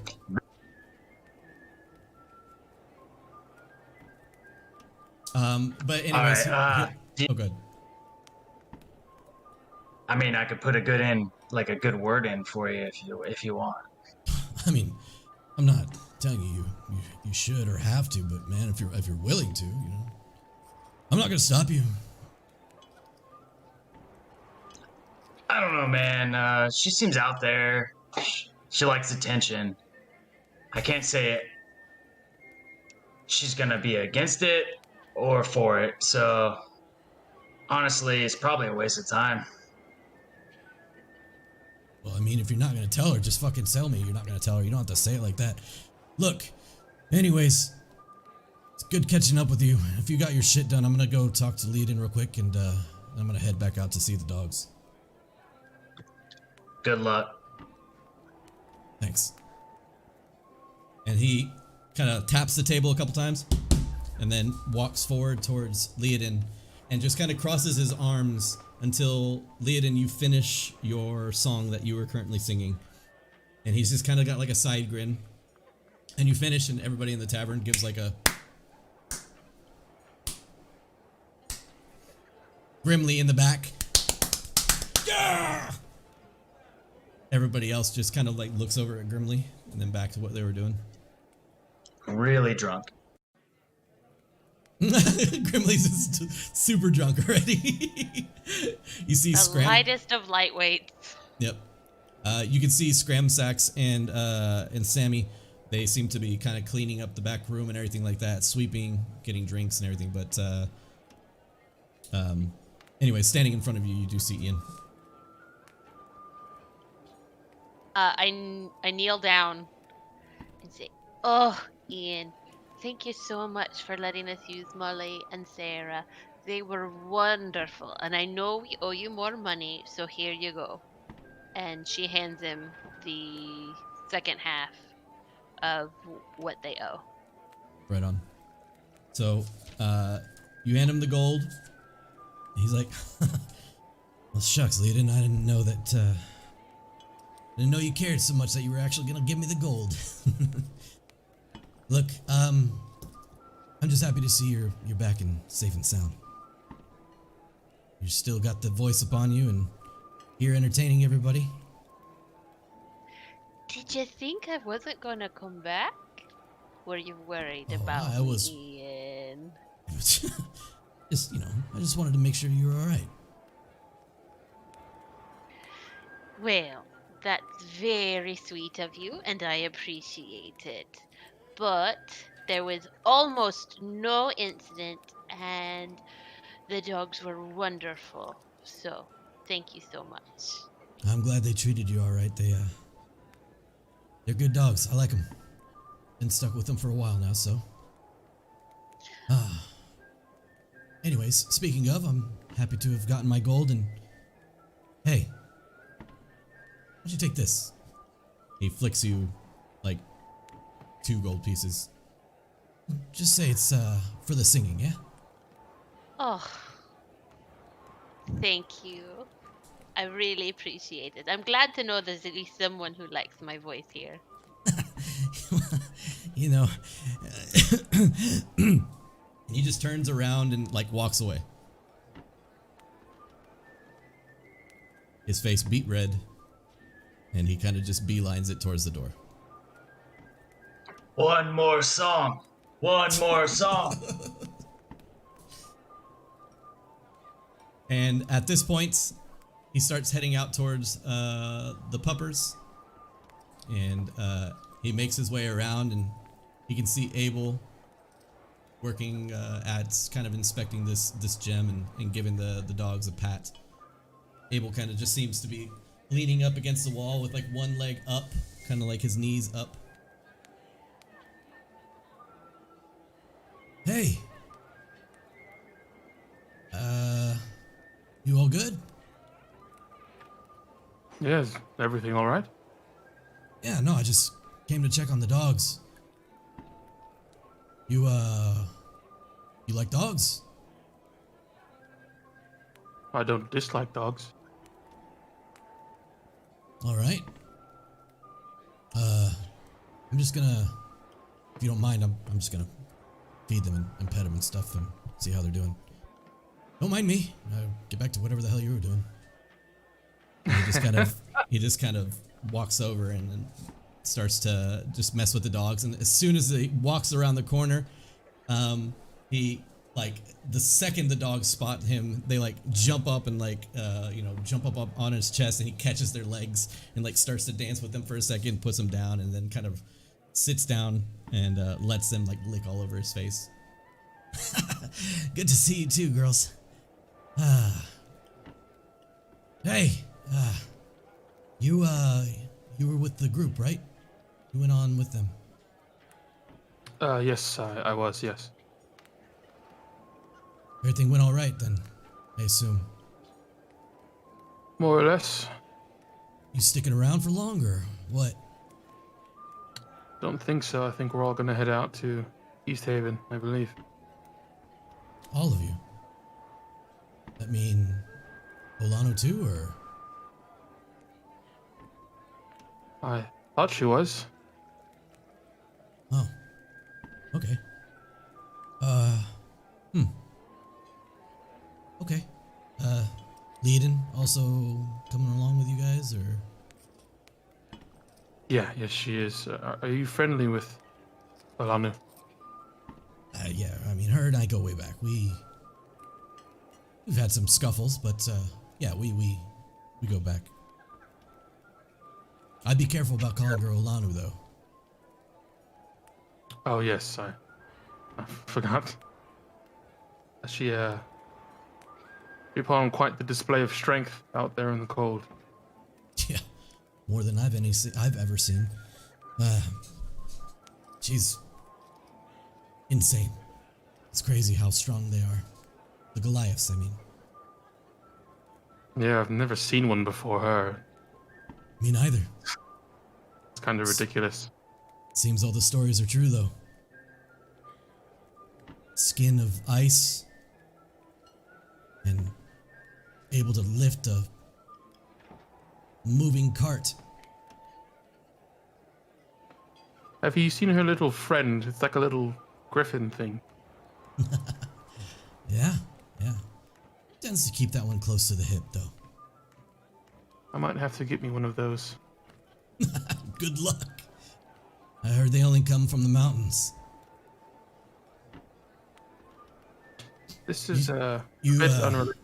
You see over there, and he kind of looks down to like the southeast, and you see like the black outline of gigantic mountains in the distance, way out in the distance. Spine of the world. That's what they call it. That's where Olanu is apparently from. Do you believe that? Where she gets her griffin friend. I mean, it makes sense. Yeah, well, if you're ever in the area, I guess, but good luck with that. Anyways, hey, if Olanu is actually going out with you, she'll take care of you. Don't worry about it. And try and take care of her too. I'm not impartial to her. I mean, we're friends and all, but I would just say take care of each other. It's kind of how we rolled on the road when we hung out. I'm sure she's plenty powerful enough to take care of herself, but I'll keep an eye on her. You know, when we were out there, she started to yell at us, and it was like very terrifying. It's terrifying, isn't it? Yeah. Yeah. Yeah. Been there, done that. She can lose her temper from time to time, but for the most part, she's pretty cordial. It seemed like it. Anyways, I hope you guys had a safe trip. Looks like everybody came back in one piece. Thanks to Molly and Sarah. Yeah. Just kind of gives him a pet. He's like, anyways, I'm gonna get back to the inn. Just wanted to say hi to the pups, and I'm gonna call it a night probably here soon. It's good meeting you, Abel. It was a pleasure to meet you as well. And he just gives you a nice handshake, and he covers himself up and like bundles closer as like a strong wind comes by and blows. He gives like a nice little nuzzle to the dogs on his way out. I'll look up at the aurora and just sort of shake my head at it. Yep. As nighttime seems to be coming very soon, it's already striking, 8 or 9. Was 8 when he got here, so about 9:30, 10 o'clock possibly at this time. The aurora has rolled in over the sky and begun to coat the sky in its greenish turquoise-like colors. The snow falls very softly. Large snowflakes now beginning to form. One kind of lands on your hand as you hold your hand out, and its intricate detail kind of pulls you in until finally wind blows the large snowflake from your hand as you grip tight to where the leather makes a scrunching noise. And that's where we'll end today's session.